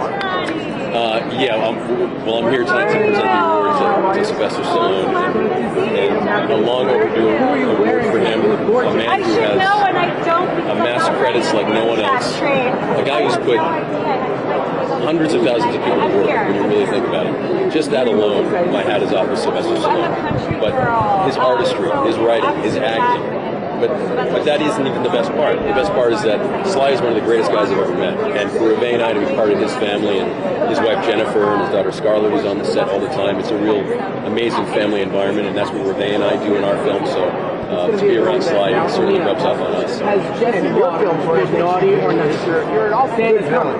Thank you very much. Appreciate that. How does that feel? It feels great. I mean, I come out to Hollywood to be a comedian, but they're like, yeah, you don't look funny. How about a villain? Great, I'll take it. But for me, as everyone knows, I won't kiss another woman on screen, so that leaves me as heroic guys with helmets on in the middle of a war, or the villain. So I do them both with Smile or the Cowboy now, which is really great. I'm so blessed that my career has now become that I get to produce with my wife, and write with my wife, and create all-American themes and films that I've always aspired to do. And I think a lot of that comes from hanging out with Sylvester Stallone and having the confidence to just stick to your guns, make sure that you have the confidence to pull it off, and go for it. And that's what we're doing now, and we're about to do our 13th movie in the last 5 years. But we're keeping our villain fans happy. Neil just did a slasher, thrasher, horror film called Exalted, which comes out next year. Yeah, very excited. Still playing the villain. Yeah, dude, you gotta play them all. Yeah, I was going to say, yeah, you got to. I'm not letting you guys down. I'm going to keep playing villains for y'all. Yellowstone villain is pretty. Yellowstone was wicked. It was awful. It was so good. Anyway, thank you so much, sir. There you go. My pleasure. Arlene from Reuters. Did you talk to me? Hi, how are you? Yeah, we have to go And I back. Yeah. understand you're here for Sylvester Stallone. Yes, I am. And Yep. can you talk to me about why you're so happy to honor him? Well, who else to honor in Hollywood other than the guy who's, as I was saying, has employed tens of thousands of people. His movies have amassed billions of dollars. What he's done to the economy in America alone and across the world is truly remarkable. But it's the entertaining that he's done, all the films that he's done, the family guy that he is, and the American that he is, and the God-fearing guy that he is as well. Those are the things that Reve and I love to be around. And so, he's unlike anyone else. So for tonight, to be here in the Kennedy Center, a guy from Boston, Massachusetts, myself, to celebrate that name and to be on stage to give an award to my favorite guy in Hollywood. Are you kidding me? It's pretty awesome. When did you meet him? The first time we met was about 3 years ago on a Zoom when they were very interested in me to be on Tulsa King. And they said, okay, great. In 5 minutes, we're going to have a Zoom with you and Sylvester Stallone. We're like, what? And for the first 30 seconds, I'm like, oh my gosh, that's Rocky. I can't even think. I can't, and then once you meet him and start talking to him, he diffuses all tension, and he's just such a grounded human being. And we've had a ball playing in the sandbox on Tulsa King for the last few years. So what are you going to say to me about it? You're going to have to watch. Yeah. And otherwise, we have to kill you. That's right. I'm a villain. Remember? That's right. It's like we can't reveal. All right. We got to go. Thank you so much. Thank you. I lost it. It's okay. It's my fault. I don't do that. I'm just I'm not that kind of person. No. It's okay. He was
They're all here.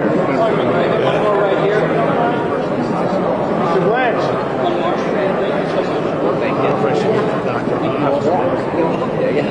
I'm just Blanche. Mr. Blanche. Mr. Blanche. Quick question. Guess it's not I don't want it too loud. I can scream. Well, Trump, we're going to have to scream. I think he hears. I think he heard his reply.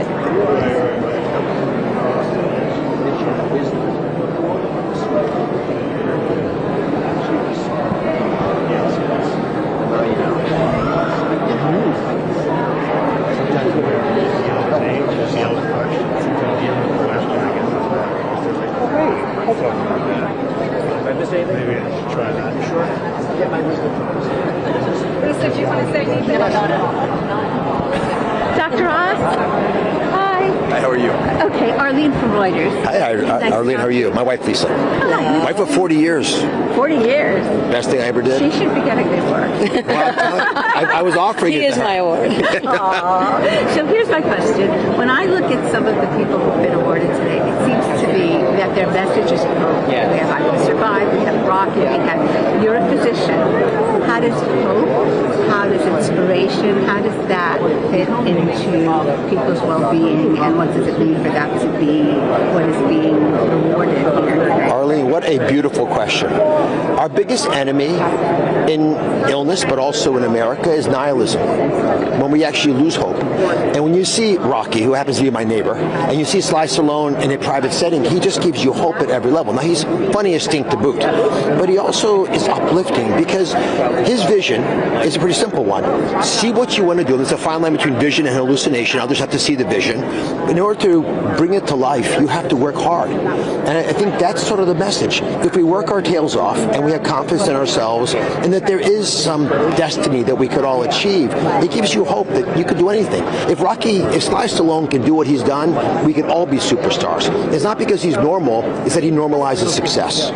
We heard that from we had Gloria Gaynor with I Will Survive.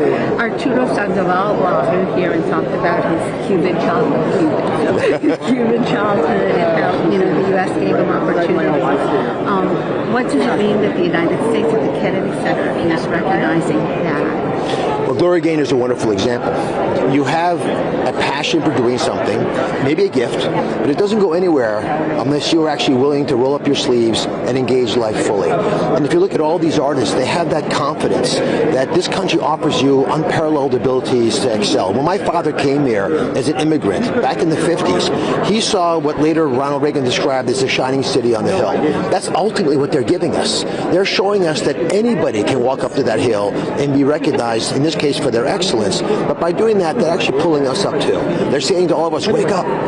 You have destiny. You have opportunities. You're put on this earth for a reason. Live up to that. Have agency over your future. And that's what the arts do too.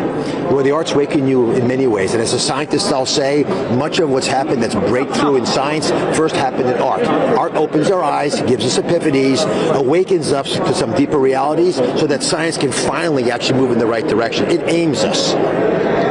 Dr. Oz, we'd love to ask you, since you're the head of CMS, what's happening with the Obamacare tax extension, premium subsidies? What do you want to see happen, and what are you hearing to be the result? I want Congress to debate it robustly and come up with some ideas that we can all accept as Americans. And I'm hearing better and better ideas coming out of Senate and the Congress, so I'm excited about this week. I think some of those ideas will be recognized more publicly. God bless you. Vaccination changes, are you in favor of those? I'm supportive of kicking the tires. You know what do parents do? They put their kid in the car seat, but then they double check it's okay. It's not because they don't trust the seat belt or the car seat. They want to just make 100% sure. And what these experts told us is hepatitis B vaccine works and it's very effective. But when you get it might vary from person to person because some folks are in a higher risk situation than others. So I thought it was wonderful that they allowed there be a shared responsibility between doctors and patients to make the decision.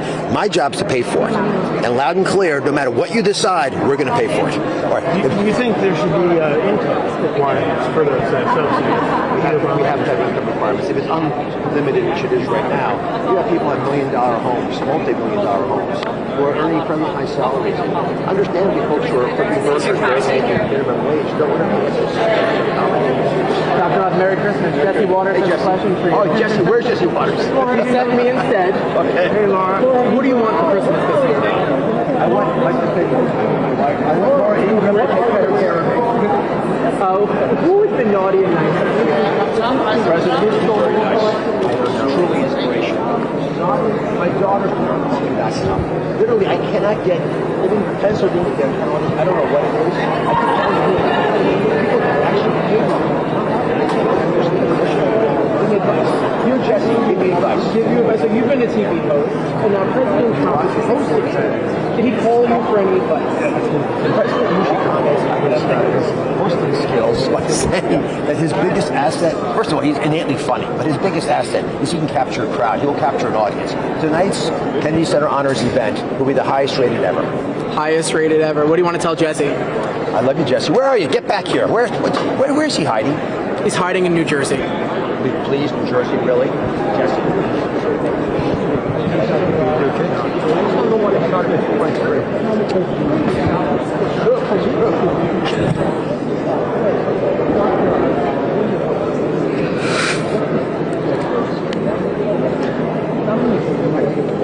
Who's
Well, yes.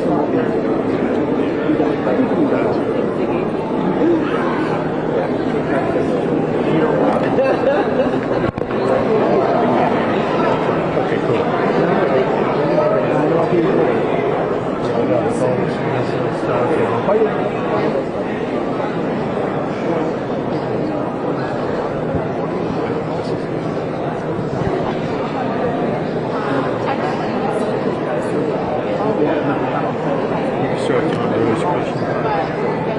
Who's the guy?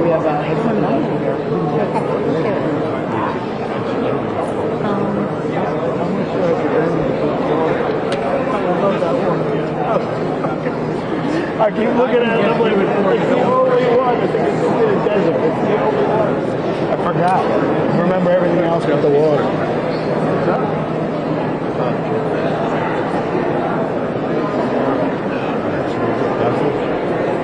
What happened?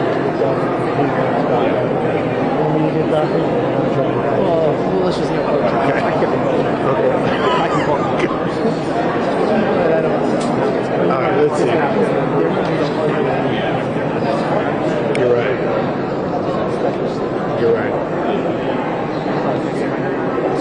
Right.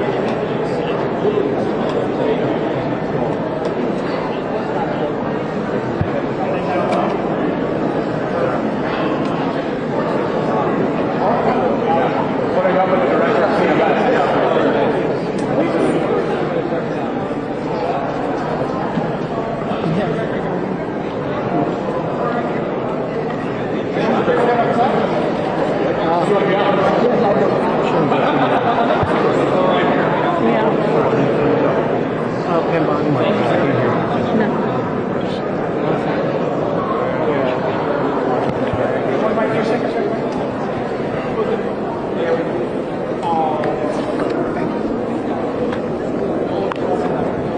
Mr. Secretary. Secretary Duffy.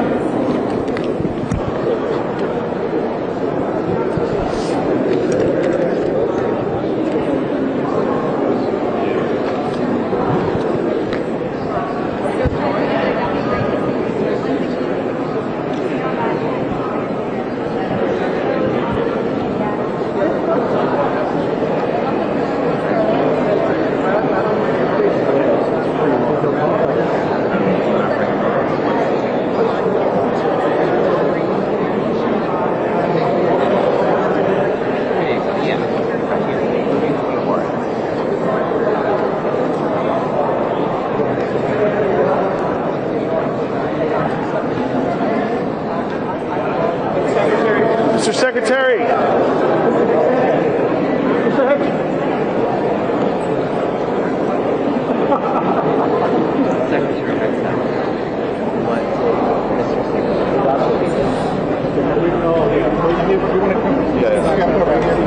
Secretary Hegseth.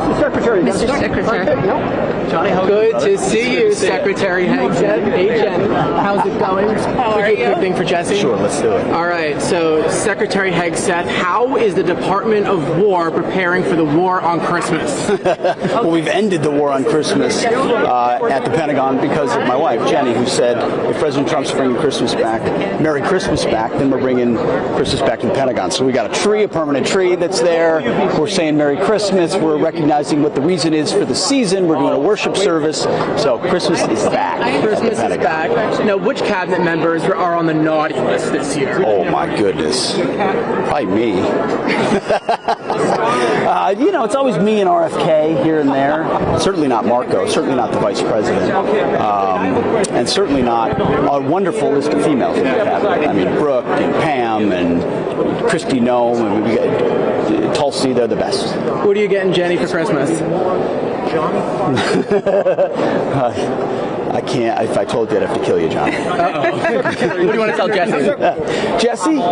He's doing a phenomenal job. He's on the naughty list, though. Well, he's perpetual naughty list. So are you, by the way. Tell him he's the best. We appreciate you guys. Doing a great job. Sir, how close are we to a land strike in Venezuela, Mr. Secretary? How close?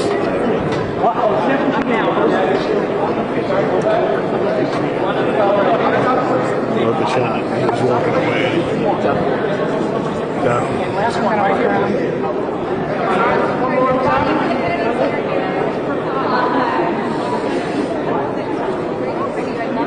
Secretary Duffy. Yes. Hello, John. By the way, well done. Yes. Thank you. Thank you so much. People were impressed.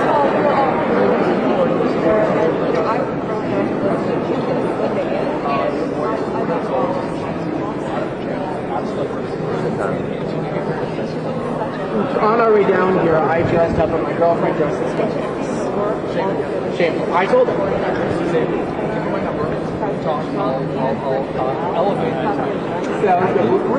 Thank you so much. You're doing a great job. What are you getting Rachel for Christmas? Who do you want for Christmas? Many fancy crafts. And there's an incredible exhibit. Obviously, that's one of my favorites. My mother to see that. And it's Are these guys going to be here for San Marcos here?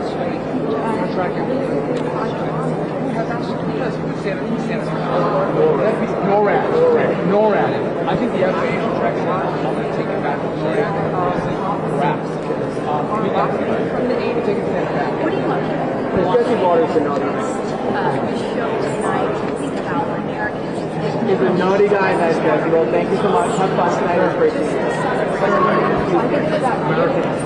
Concerned about travel after the toll that the shutdown took on the FAA? No, so concerned about travel, we make sure that the skies are safe, right? And if they're not safe, we will slow down traffic, which means you'll have delays, you'll have cancellations. But again, when a lot of people travel, which we're going to see this year, this Christmas. George Strait or Kiss?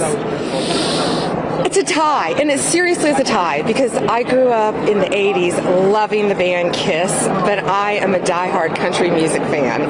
So George Strait, I think my husband will kill me if I didn't say George Strait too. So I hope I get to meet George Strait tonight. I'm really looking forward to that. Have you met him before? No, I have not. I have not met him before, nor the band Kiss, so I'm very excited. But we have all sorts of... And actually, I love Michael Crawford. So. And Sylvester Stallone. Well, and the iconic actors. Gloria Gaynor. Gloria Gaynor. See, there you go. Isn't it an awesome Yeah, it's team? great. It's a great team. We're very excited to be here. Very, very excited. So, and I love Sylvester Stallone's wife. I know Jennifer, so she's wonderful. I want to ask you something on a whole different topic. The National Guardsmen who were here in D.C.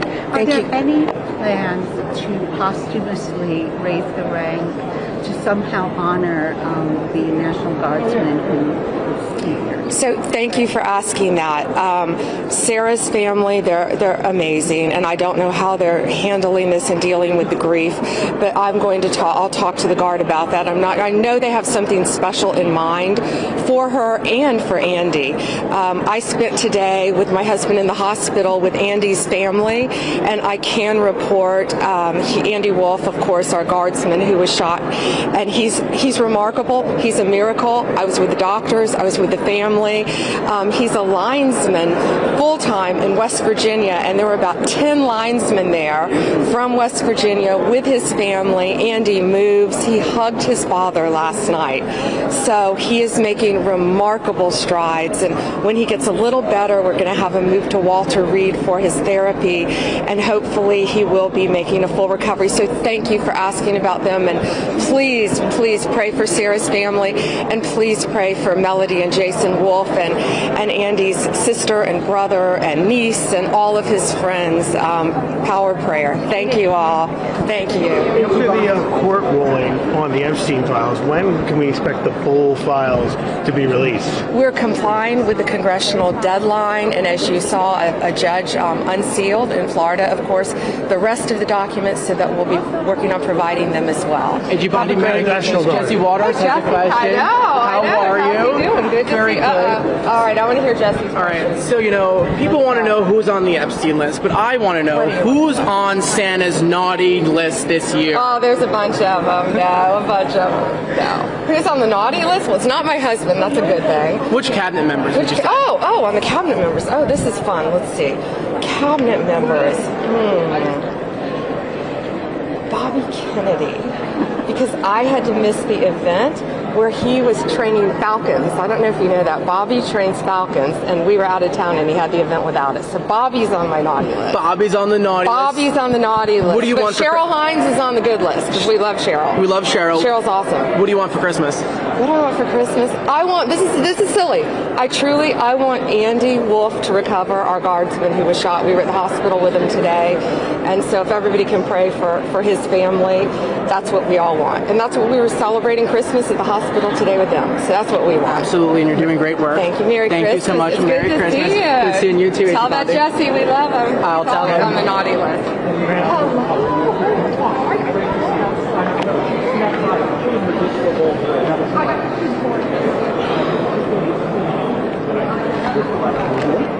Yeah, the live channel footage with Bonnie and Rex, I think, have something to black every once in a while.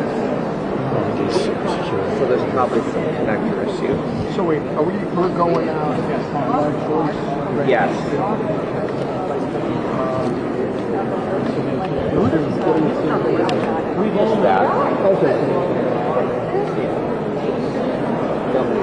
I keep it down.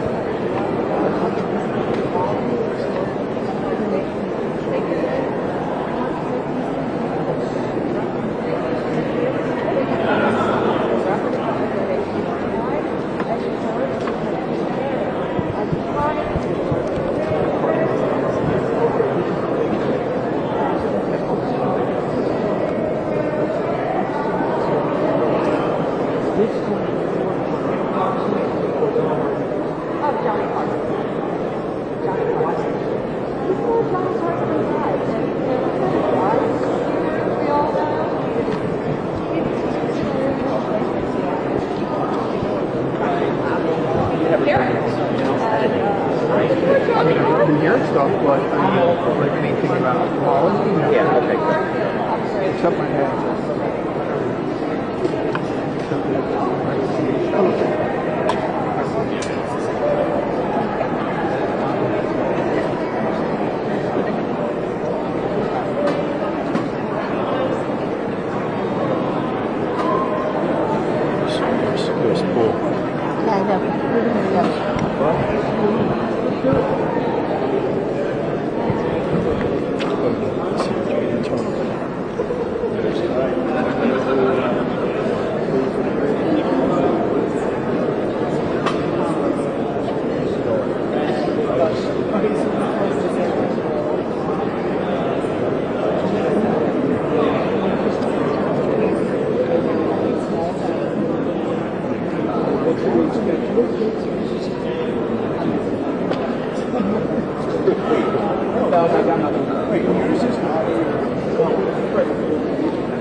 Yeah, let's do a Johnny and Randy shot.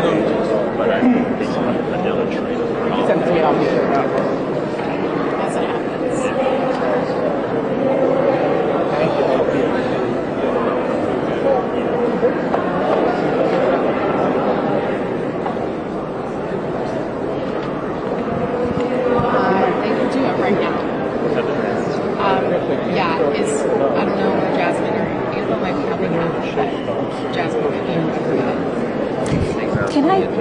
Can I ask a question? I sent an email that I think it was Jasmine that had to go.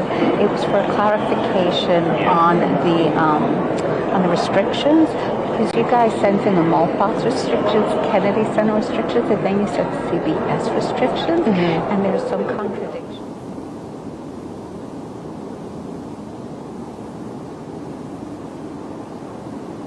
Email. Do you know who else I could send it to, or how I could get some sort of response?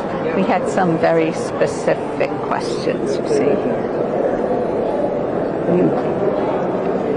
I'm afraid everyone on this team is very tied up right now, so I can't really answer that question. But you don't know who? Who did you send the email to? Just the PR. Yeah, I'm afraid we're all tied up right now. To whom could I forward it? I mean, it's a legal thing, so it's like urgent. Yes. Because I don't want it to not go out the way you want it to. We want to do what you want. But so what are the questions? There they are. Okay. So the CBS said, references a December 7th show live broadcast, December 23rd airing. The CBS restrictions say clips are not recorded until the show is over on the 18th. Does that refer to December 7th or December 23rd? 23rd. Okay. So the red carpet is fine. Yeah, we know that. Anything in the show? Right. No. Right, but the show, all your restrictions only have to do with the show, because the red carpet is Reuters. Right. So you have CBS restrictions and you have Kennedy Center restrictions, and they're different. Right. Which ones are we supposed to follow is the question. They have different things about the dates. For example, you also said the CBS say that local shows can use it, pre-tape programs 7 days before the 23rd. But over here you're saying are not permitted to air until after the broadcast. I see. You see, they actually contradict. Right. I'm afraid that's above my pay grade. I know. And I don't want to tell you the wrong right, thing. Right, so that's why I was just wondering to whom I could forward it, who really would know. I don't know who would be able to tell you that in this moment. I'm sorry. Or even tonight or tomorrow? I mean, probably tomorrow, but right, tonight, I think someone tomorrow would be able to get back with you. Yeah. Okay, thank you. Right now, we're otherwise tied up. How's it going? How you been? It's crazy. It's busy. Yes. No, it's been great. You guys did an awesome job. Thank you. Let me ask you, if we have a ticket, we're supposed to get that. Yeah, did you not get yours? Yeah. Did you check? Oh, no. You definitely have a ticket. I had the email. I just didn't know if I forgot to ask her when I checked it. But I can do it after. Yeah. Should I wait till the end? I would definitely wait till the end at this point. Did you get a hold of Jasmine? Yeah, so they're going to take care of it. They were. And then can you ask her for next steps?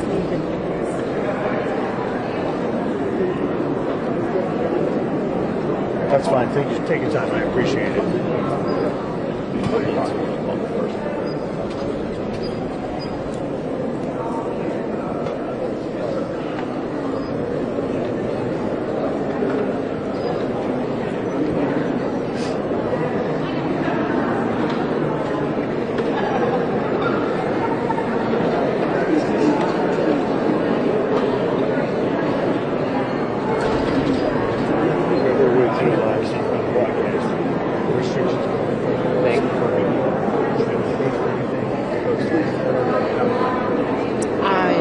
Anything on the red carpet is fine, but in the show, we can't take photos of the show because that's CBS, and it will be live on the 23rd of December. Yeah. Yes. But in-house shots of the box where the president will be are fine. Yeah, but of the show, yeah. Mm-hmm. Yes. Yeah.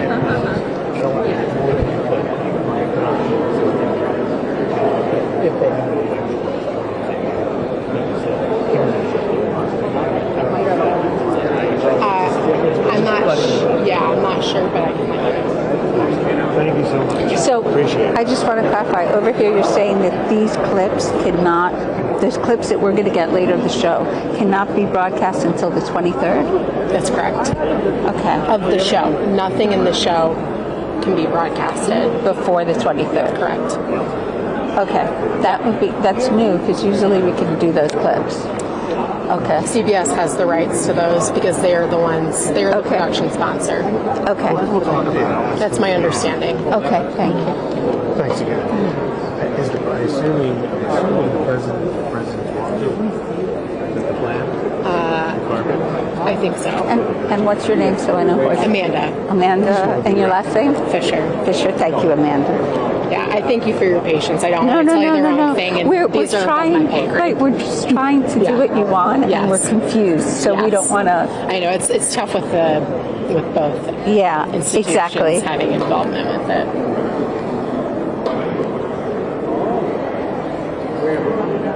Just saying the clips.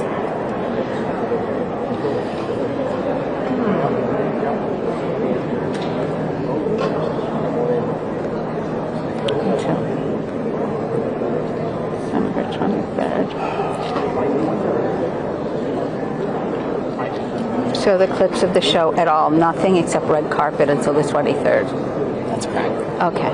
I mean, my understanding is that pictures of the president and his suite are fine, but nothing in the show. Right, it's not pictures. We're asking really about the milk box stuff that he's going to record, right? So that not until the 23rd. Okay. Yes, that's my understanding. Okay, and there's a difference here. CBS says 1 minute and then 2 minutes, and then the Kennedy Center says 3 minutes.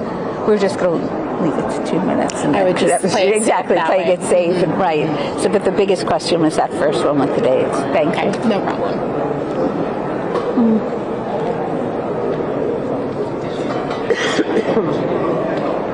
I think she should answer.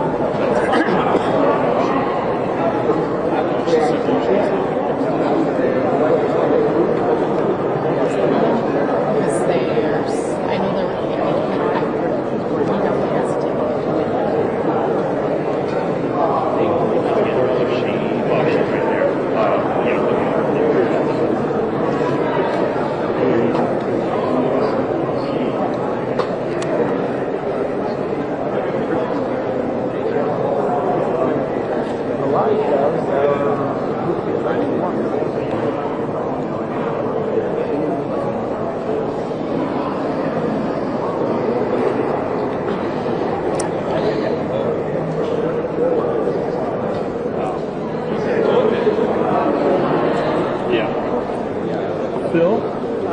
Phil, come on the shot.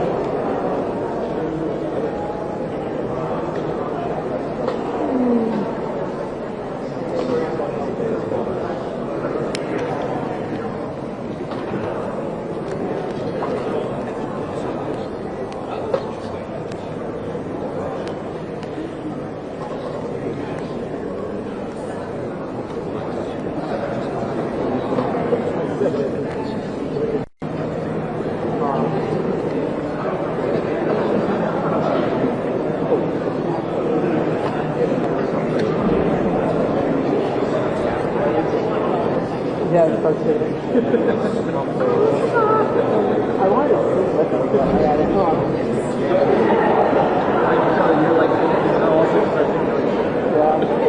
I might mess this up. It's not often you get really good at this.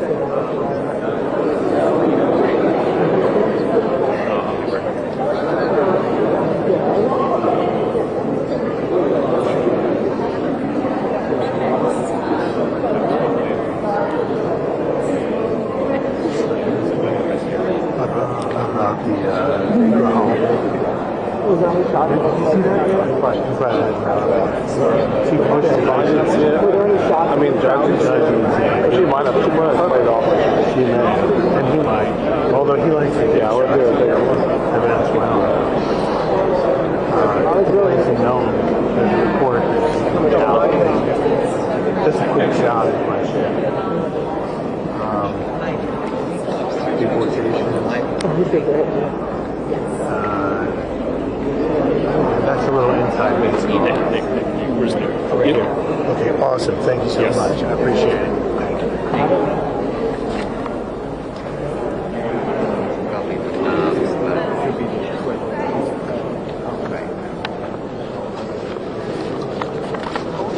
backup. Okay. We've got a backup. You guys, we've got a backup, and we need the rope and stanchion up. I'm going to put this on our feet if you'll back up.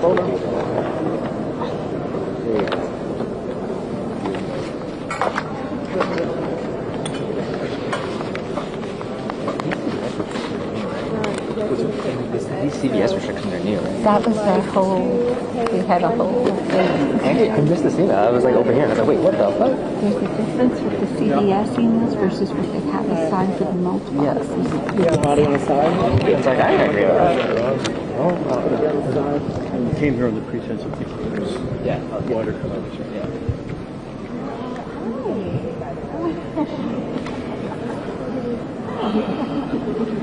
Okay, sit back. Okay.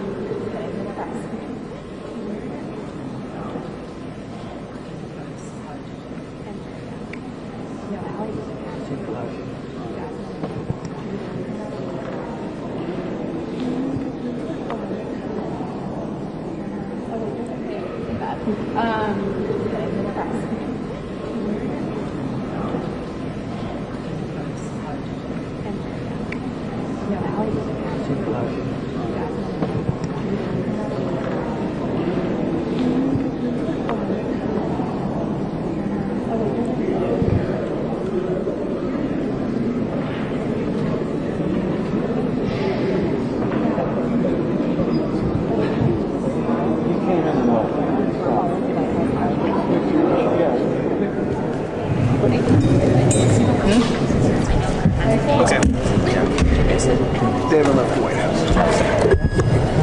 Oh my god, I went to his house. That's all he talks about. And then he talked about his plans.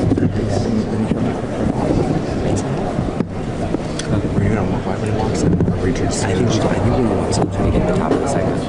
Kennedy Center honors tonight. This is the first that the president has walked by her. And he's never been to this network. Yeah. What? He didn't go to this ever. No. What do you feel about that? It's not a bad idea. Slip jackets. Trump's looking at Yeah. Good background. Me? No, somebody wave. Where's the circle? No, square. Yep, circle. I was like, please don't invite me to out of your way. I'm way over you right now. You guys, I'm sorry. He's taking his time. I don't know what's up front. Taking around. Sometimes it goes slow. So the thing is, how important is it good Good. I assume a walk-in shot and he moves at the next station down. Or the next area. When he does the walk-in shot, get that. I'll focus on that. Yes. And then I'll readjust for a pan down.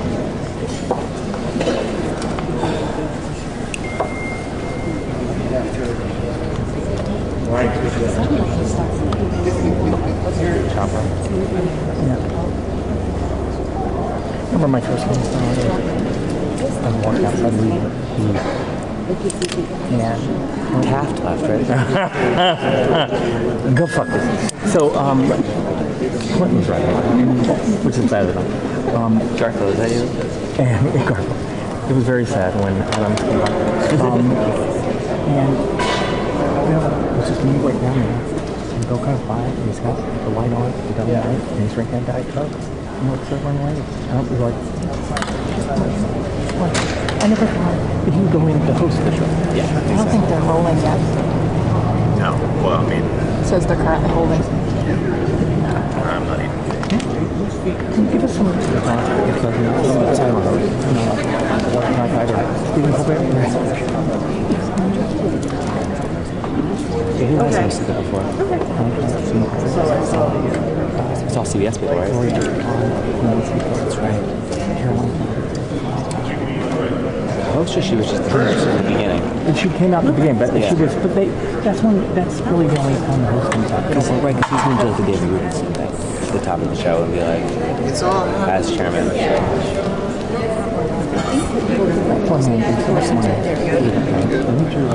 He is on his way. Casey, do you want to? Yeah, what's easiest? Yeah. Really appreciate it. Yeah, which way am I going? Do you want me to go? Yeah. Yep.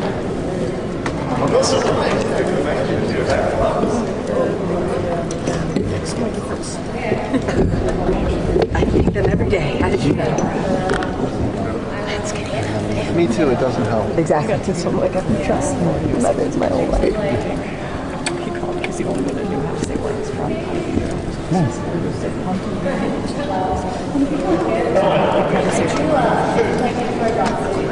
When I go see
walking in the door?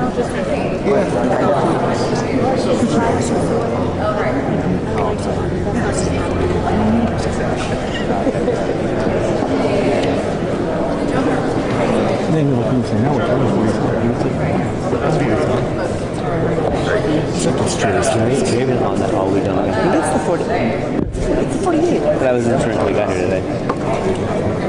That might be It did. No, I believed you. Like, I was like, yeah. Well, I was thinking about last year. I was like, something else. Celtics is where, Oh, wow. I just got all fucking You'll see me at the first one. I'm only 35 minutes. That's right. Groucho Marx, how does it feel to be out here? Lucy, we love you. Betty Davis, oh my God. Lucy, your show's in the first season. How does it feel to be presenting tonight? How's that? Do you hope someday to win this award yourself? Cat Power.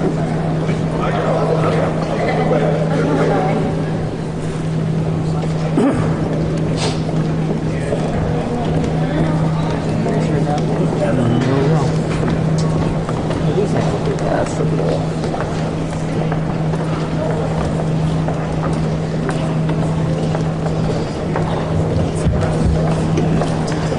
No, Noah's really cool.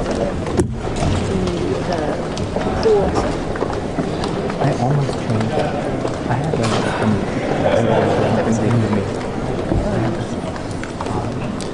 rainbow ribbon that I normally wear. I'm like, I won't wear it.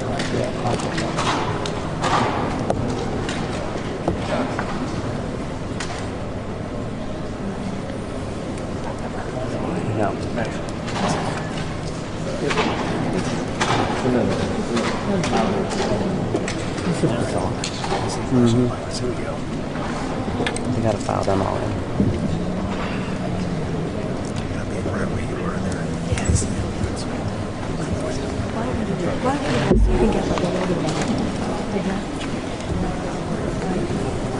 And stay back as much as you can because it's not. Head down in front. You. I mean, the length you'll go there to get to someone out of the way. To get rid of the competition, It's tall as hell. because it is really tight. So we're going to do the box for the national anthem. We go straight to the pole.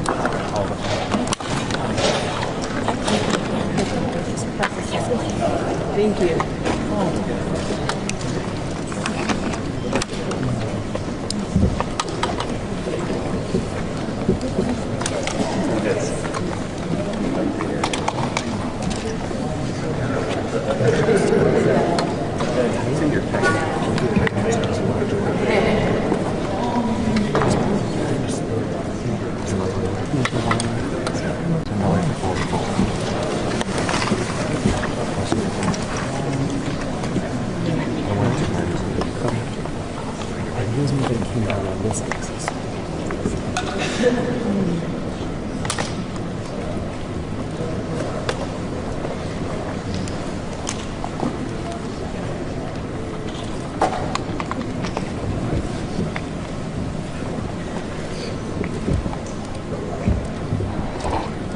Oh, yeah.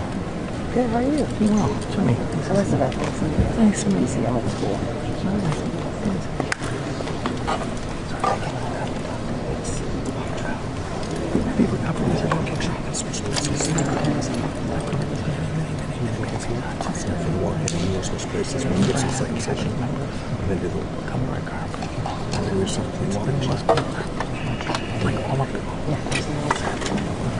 You know what they said? Oh, he's gonna do. I'm there for me now. I'll take care of it. As soon as we got him. My guy, you're blocking the pool camera. You're not going to be able to be there. Interior. What's up? I heard him talk about it for the last practice. And I called him. The ball cap number. You're the only one to know that. I'm telling Trump. Should have been you right there. I told him it should be no. It should be cap number one. For no one. This is.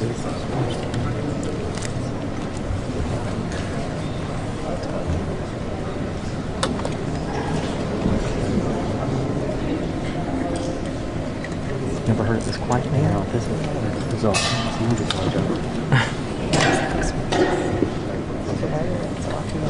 Why'd they do that?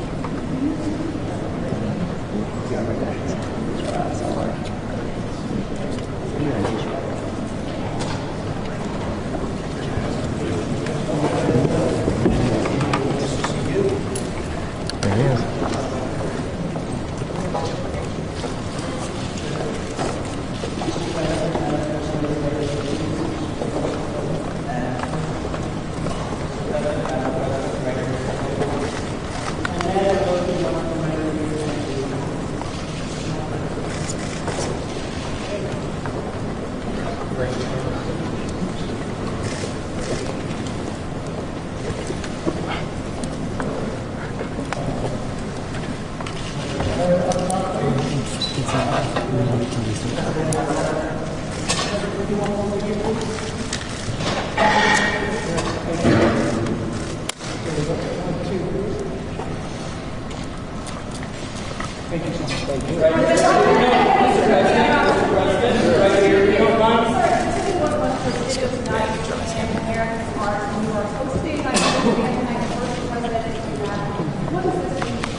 Well, it's very exciting being chairman, but maybe more importantly, saving this incredible structure and building and concept.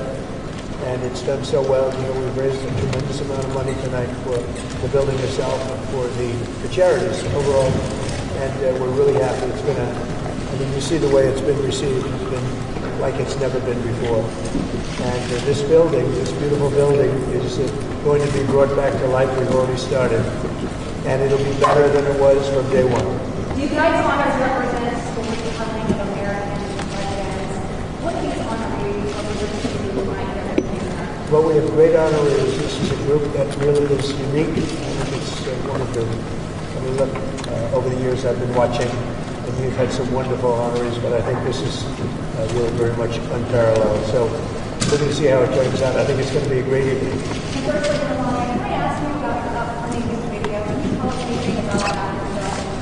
Latino will be out January 30th, so I'm looking forward to it, and I hope people will come and see it. It will be 20 days in my busy life before inauguration. We look forward to seeing that. And what was it like to you have celebrated the art and design as part of your journey? Tell us what it's like to see that. Well, it really means we'll bring it back to the capital, Washington, D.C. If you look back a year ago, it was a very unsafe place. Beautiful, but unsafe. But it wasn't properly kept. It was not in good condition. Now it's in very good condition. And as you know, crime has been brought down to a level that nobody's ever seen here before. So we're very proud of that. Thank you very much. President Say it. I don't know. I hear that, but I don't know. That's not up to me. That's up to the board. The board makes that decision. I have a very prestigious board. If you look at the names, I don't think there's a board like it. So that would be up to the board. Thank you. Say it. Well, I think maybe not tonight. This is about the Kennedy Center. Thank you. Well, that's got to go through a process, and we'll see what happens. Netflix is a great company, and they've done a phenomenal job. Ted is a fantastic man. I have a lot of respect for him, but it's a lot of market share. So we'll have to see what happens. President Trump, who's on your list for next year's Kennedy Center honors?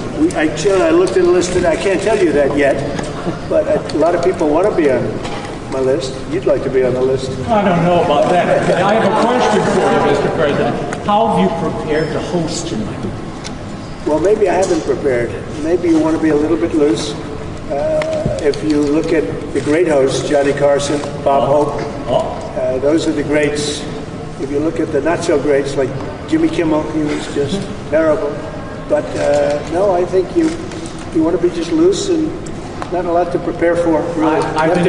You know what you have to be? You have to be yourself. I've been asking your cabinet tonight, is this going to be more Johnny Carson or Don Rickles? Well, Don, I knew them both, and they were both great guys and friends of mine. Both difficult, very difficult, but great. I mean, I was really very close to both of them. You can't compare them; they were very different. But Johnny Carson for hosting was top of the line. President Trump, Jesse Waters has a question for you. What was your favorite moment of 2025? It was a big year. I think when Jesse Waters interviewed me. It was such a phenomenal interview. He's a great guy, and you're a great guy. You're doing a very good job out there. I'm proud of you. Thank you so much, President Trump. Who is on your naughty list this year? Oh, that's a long list. I better not tell you, it'd start a problem out there in the world. No, we have a pretty big naughty list, but our country is doing well. We're the hottest country anywhere in the world right now. And a year ago, we were a dead country. We were a dead country that was laughed at all over the world. We're the hottest country in the world. What would be and Jesse Waters is terrific. What do you think the first implications, Mr. President, of the Supreme Court overturning your authority on the tariffs, the emergency authority? What would be the implications for the economy in the country? Well, we have a right to go a different form of tariffs. We have a right to go licensing. We have a right to go other ways. But the form of tariffing, as we call it, the current form of tariffing that's before the court, gives us great national security, more than anything else, because it allows the president to act quickly and effectively, swiftly, and make a decision. And as you know, I ended 8 wars. We're trying to end the 9th, and we thought this would be maybe one of the easier ones. We just did Rwanda and Congo, and that was going on for 30 years. The Russia-Ukraine, I thought was going to be a little bit easier, but it's not being made easy. It's a very tough war, very nasty. 27,000 people died last month, mostly soldiers. I will say that Paul, I really think this is really a night of joy tonight because of what's happening with this building. It's going to be fantastic when you see the end product. It's going to be better than it was new, and I think we'll celebrate that. But I will say that our country is doing really well. President Trump expressed concern about using the tariffs, the revenue for a dividend, saying we should be paying down the national debt. Well, we will. I agree with him on that, but I also think that, we're making so much money with tariffs that we'll also be able to make a nice dividend to middle-income people. We're talking about middle-income and lower-income people. We're not talking about dividends to rich people. But there's so much money being made from the tariffs, and countries that were taking advantage of us for many, many years are not taking advantage of us anymore. We're taking in tremendous amounts of money from countries that we were losing lots of money to. And you know what? They're okay with it. They're not complaining. They're not complaining about the tariffs. They'd rather not have them, but they're not saying there's anything wrong. And the big thing is, in the court, we have tremendous flexibility with the current system. It's unbelievable for national security. I've ended 8 wars, largely because of trade and because of tariffs. If we go the other tariff route, and there are other routes we can go, but it won't give you the same pure national security as this one. This one is swift and very powerful. Mr. President, what's the next step in Russia? Ukraine talks? What's your next step in Ukraine talks after last week's? So we've been speaking to President Putin, and we've been speaking to Ukrainian leaders, including President Zelensky.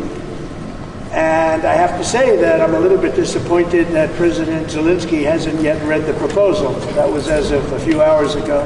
His people love it, but he hasn't. Russia's fine with it. Russia, I guess, would rather have the whole country when you think of it. But Russia is, I believe, fine with it, but I'm not sure that Zelensky is fine with it. His people love it, but he hasn't read it. So someday you'll explain that one to me, Jeff. President Trump, what would you like to see Sylvester Raymond, Stallone? thank you very much. Good job you're doing. Say hello. Thank you. What would you like to see Sylvester Stallone do as a Hollywood ambassador in Hollywood? He is automatic. I mean, as far as I'm concerned, he is one of the ambassadors, as you know. And he's already been doing that. Look, all he has to do is be himself. If Sly is himself, that's all he can be. If he tries to be somebody else, it wouldn't be good. He's a great guy. He's done a fantastic job, and he really deserves this honor. It's something he's wanted for years. And this is bigger than it's ever been. I mean, I don't want to say why. I refuse to say why. But you take a look at this line. Last year, if you look at this line, it was not this. It was a different thing. Why are you and the First Lady expending so much time, so much energy in revivifying and remaking the Kennedy Center? It's not the Kennedys. We are. Look, Bobby Jr. is doing a fantastic job. It's not the Kennedys. It's our country. We're bringing our country back, and we're bringing D.C. back, Washington, D.C. We're bringing our capital. It's a safe place now. No, I mean the Kennedy Center. The center itself. Why are you so focused on revivifying? Because it could never be built again. It's got 3 massive places, call them. You have different stages, dance, theater, and you have a place that we're going to be in tonight that there's really nothing like it in the country. And if this disappeared, you'd never be able to build it again. And I'm able to save it because that's what I used to do for a living, really, is, well, maybe better than anybody else. I could take something and spend less money than other people and make it better than anybody else could. The Kennedy Center has a chance to be unbelievable. And, I mentioned yesterday something very important, sound. It's like sometimes you could say, like people, you either have it or you don't. Great sound in this building. A lot of times, and the Lincoln Center saga, they've rebuilt one building, most important building, they rebuilt it 4 times, and they've never been able to produce really great sound. The sound in the Kennedy Center has been incredible from day one. Call it luck or talent. Probably luck. There's a lot of luck involved. The great sound buildings, the greatest in the world, are the old opera houses built in the 17 and 1800s in Europe. And they had one thing that was in common, lots of marble. And they didn't have sound engineers. They had lots of marble. And this has got great sound. Even right here in the hallway, the sound is fantastic. Thank you very much, Raymond. Mr. President Trump, do you want on your personal playlist? I'm just curious to know how they have impacted your own personal enjoyment of art. Well, are you talking about the 5 honorees and the group and the 5 honorees?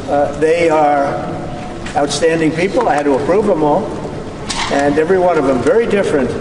I said last night, totally different audience, but when you add them up, they're 100% of our country and a big percentage of the world. So we have great honorees. It's going to be a lot of fun. You're going to have a good time tonight. Mr. President, we know that you like the arts. Could you imagine, Mr. President, now we know that you've hosted before, The Apprentice, for many years.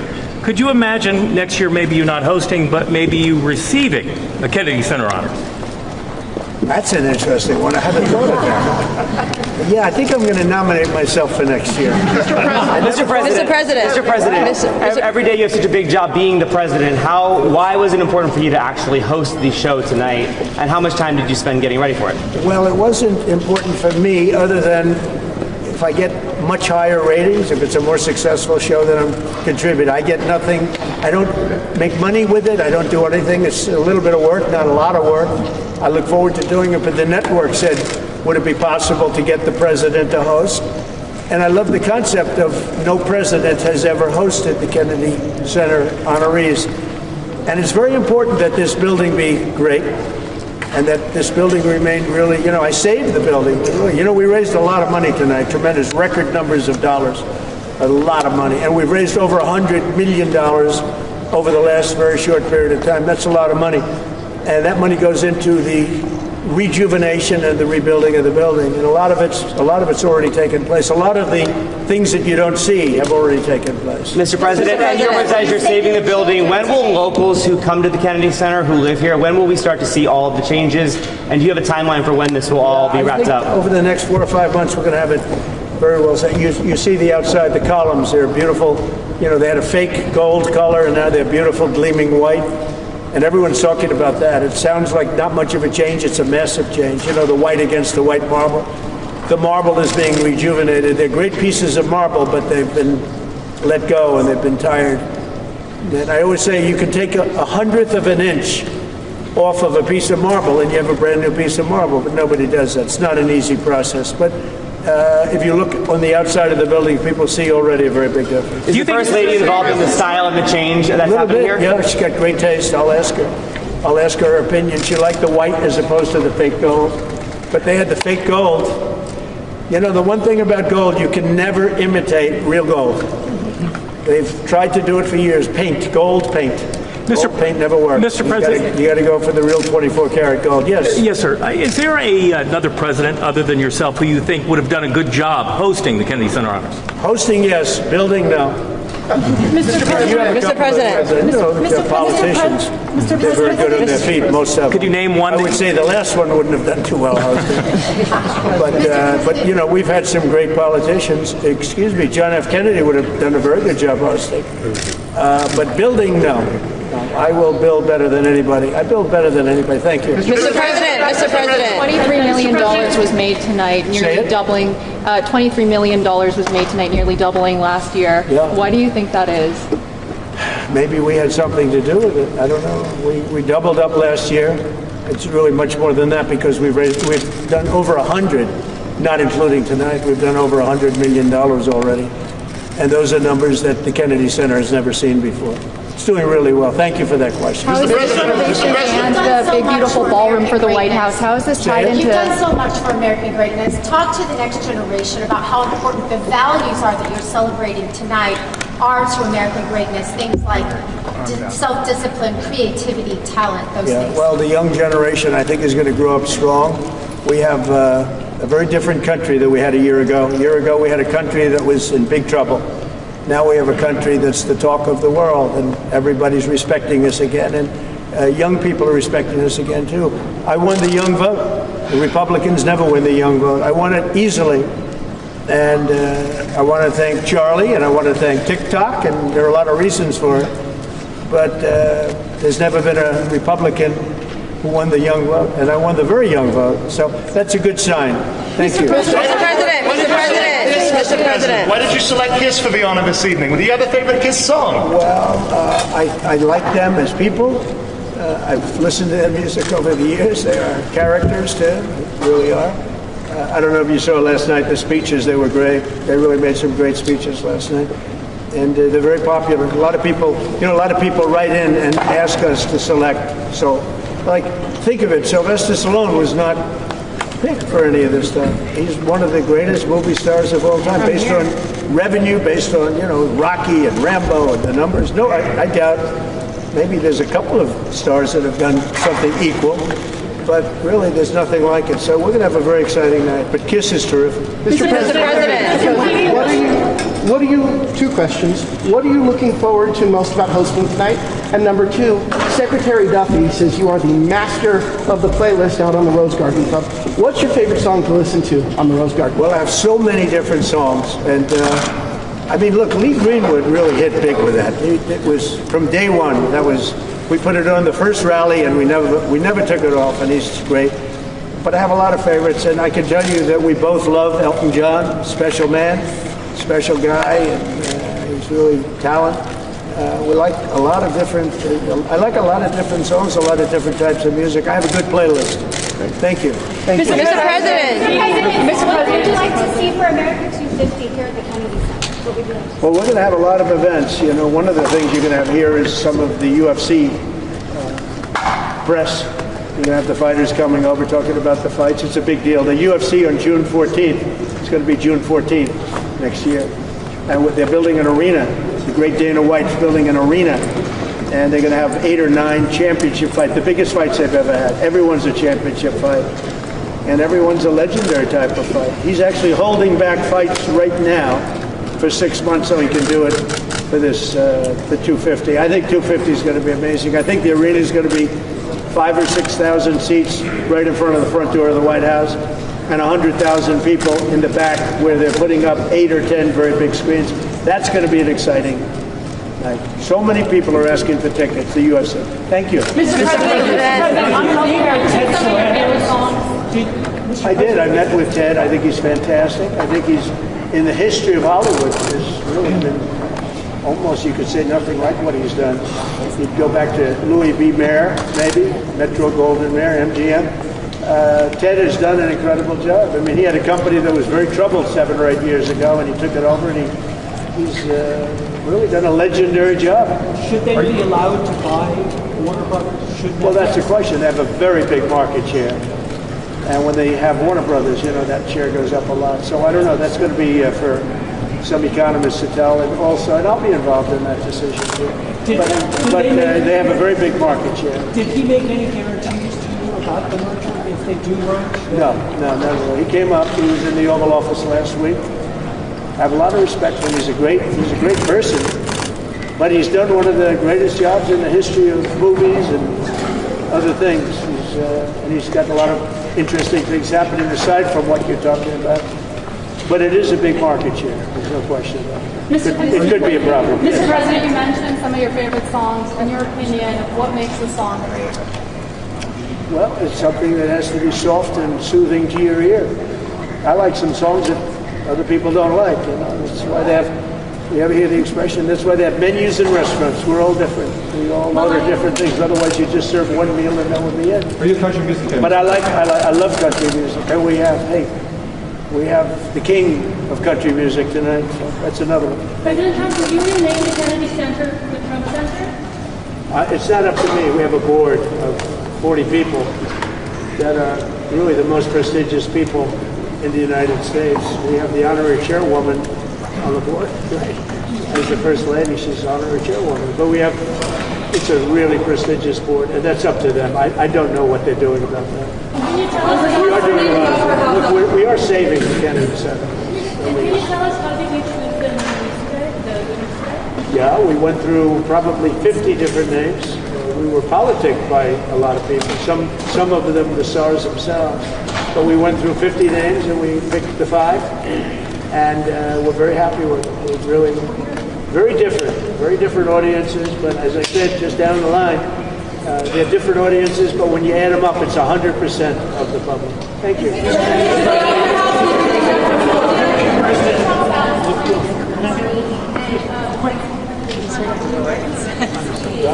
Mexico and Canada, we met with the, as you know, pretty well. A lot of people were here. Right here we met. And the Prime Minister of Canada, President of Mexico. And we spoke for a half hour. Very good, very productive. Talked mostly trade. Look, I have a great relationship with Canada. They're very tough traders, but I have a very good relationship with the Prime Minister every time. Well, I have all of them. Oh my God.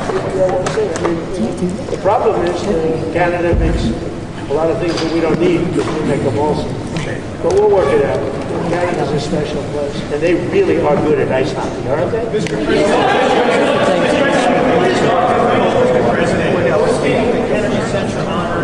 Marion's the right thing.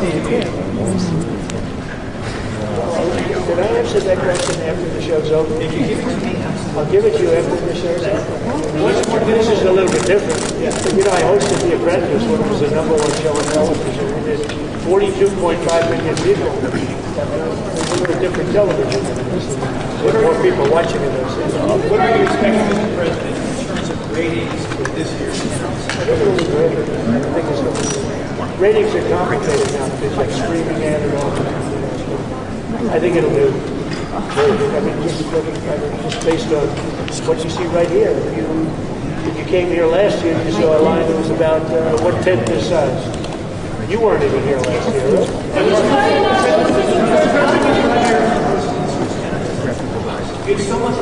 I do. I have a lot of them, and I didn't really prepare very much. I read a little bit. I have a good memory, so I can remember things, which is very fortunate. But I want to just be myself. You have to be yourself. Johnny Carson, he was himself. Thank you, everybody.